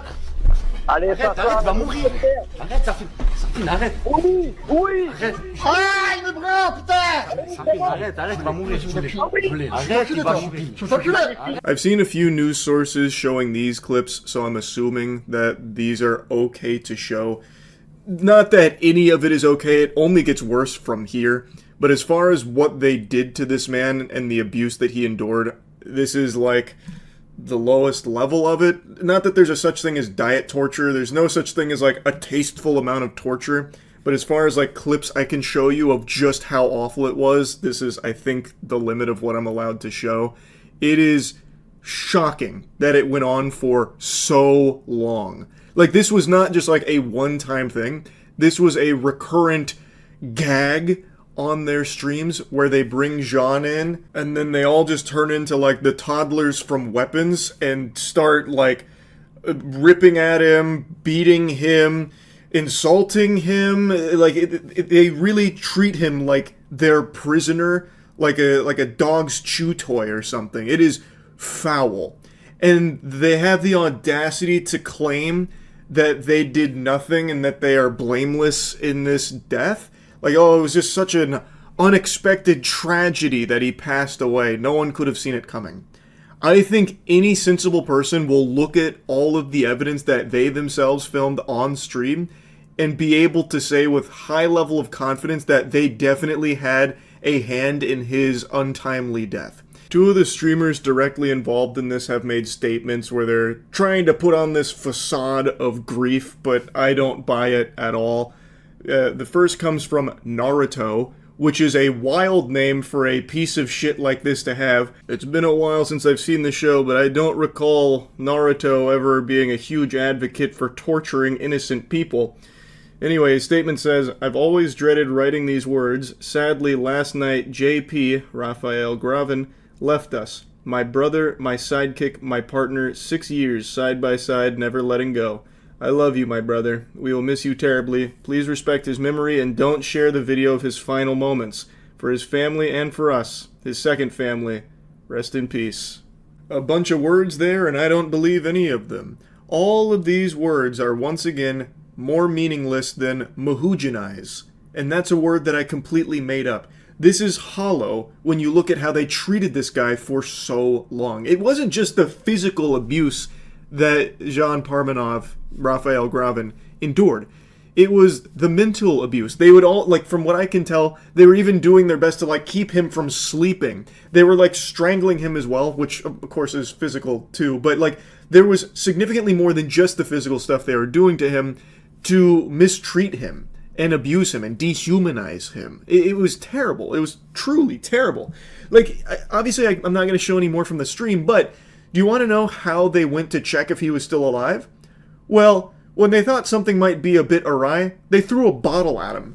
They just threw a bottle at his body, and then they went over and started slapping him to try and see if he'd wake up, but he was still unresponsive. So that's when it dawned on them that he had died in his sleep, on stream, right next to all of them. There is nothing that I have seen here that leads me to believe they genuinely cared about this guy. I think it's very clear Raphael Gravin very much cared about them and wanted to be their friend, and to me it seems like they exploited that. They manipulated him into being the butt of the joke for these humiliation streams. That's what these were. They were humiliation streams that they roped Raphael Gravin into agreeing to, and it seems like they were just dangling this carrot of friendship in front of him. And like all of the attention that it was gathering, it seems like they were holding over his head like, oh man, we need you here, JP. We need to, mistreat you on stream, but just know we love you. This is all part of, the joke here for the audience. We're all in on it. We're not laughing at you. We're laughing with you.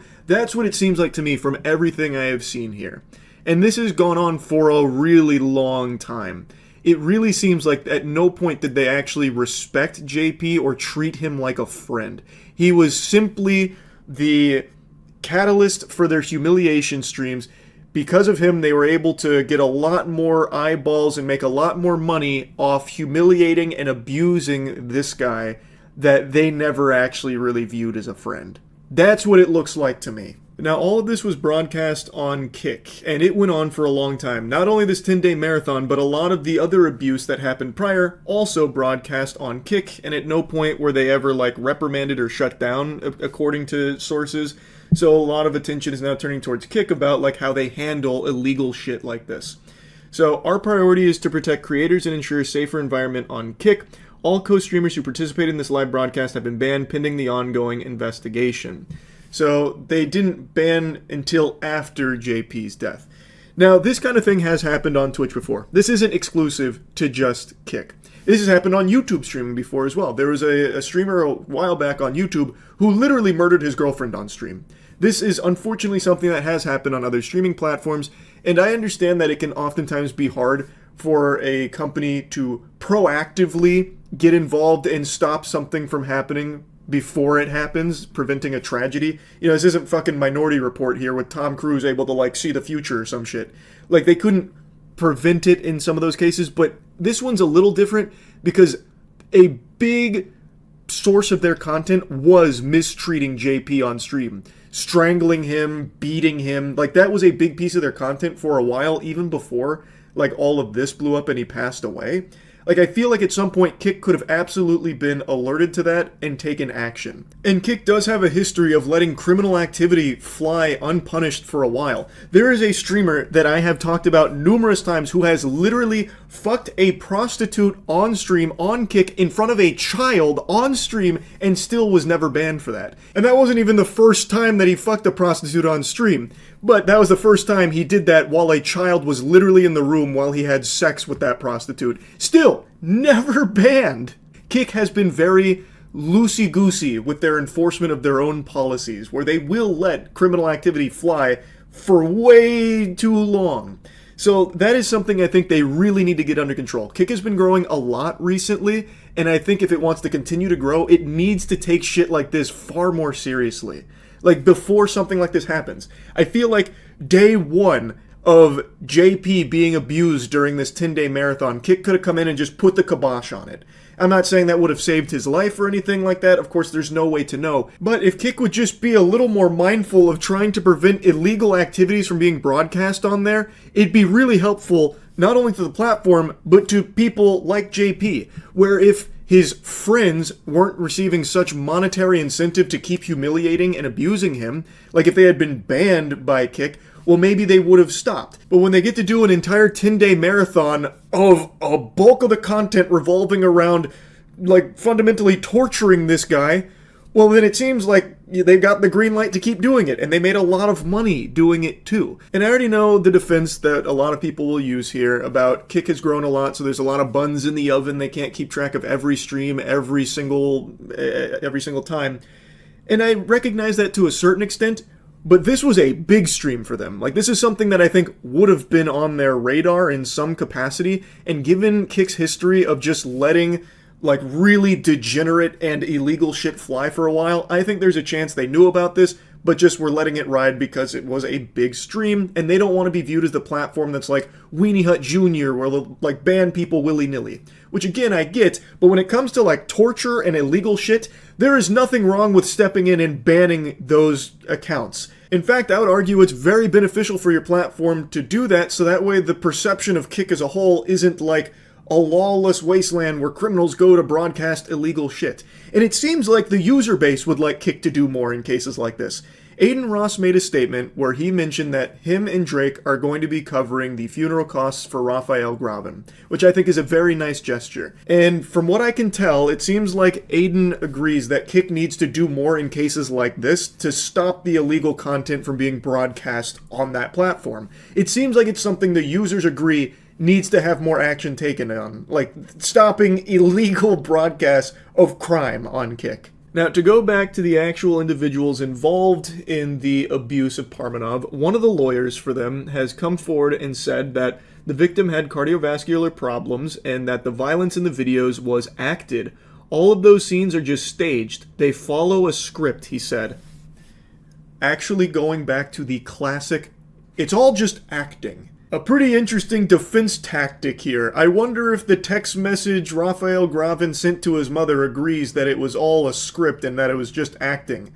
That must have been part of it. It was one hell of a script here. This is up there with some of Nolan's best scripts. This is crazy. To claim that the violence was staged and just acted. No, the fuck it was not. You can watch it yourself and see that is not the case. Like, they're trying to pull that meme of Patrick Stewart going to sleep and then saying, wasn't sleeping, just acting, and use it to try and excuse the hand that their clients may have had in the death of a 46-year-old innocent man on stream. It's, again, you can watch the clips yourself. It's pretty infuriating. It's hard to watch, but you can. And it's very clear this was not some script and that this was not just acting. This is real terror and real abuse that this man suffered at the hands of people he thought were his friends. Now, I do know that there are a couple of clips where Raphael Gravin was playing along with it to a certain degree, where he would kind of lean into like the humiliation / abuse for the sake of like the stream. There are a couple moments of that, but it's very rare. The majority of the majority of it is them like just lashing out and like attacking him or making him do things against his will, and it's not scripted. Very clearly not scripted or fully agreed upon. So I think that is a very weak defense. I guess we'll see if the French courts agree, but I really think you can say with high confidence that this stream and these streamers did play a role in what ultimately happened to Raphael Gravin. They may not have directly killed him or anything like that, but I do think everything they put him through for such an extended period of time had a real role to play in what happened. It's sickening. This stream was hard to watch the clips from. It was brutal. Anyway, I had to talk about it a little bit. It's just so fucking crazy. That's really about it. See ya.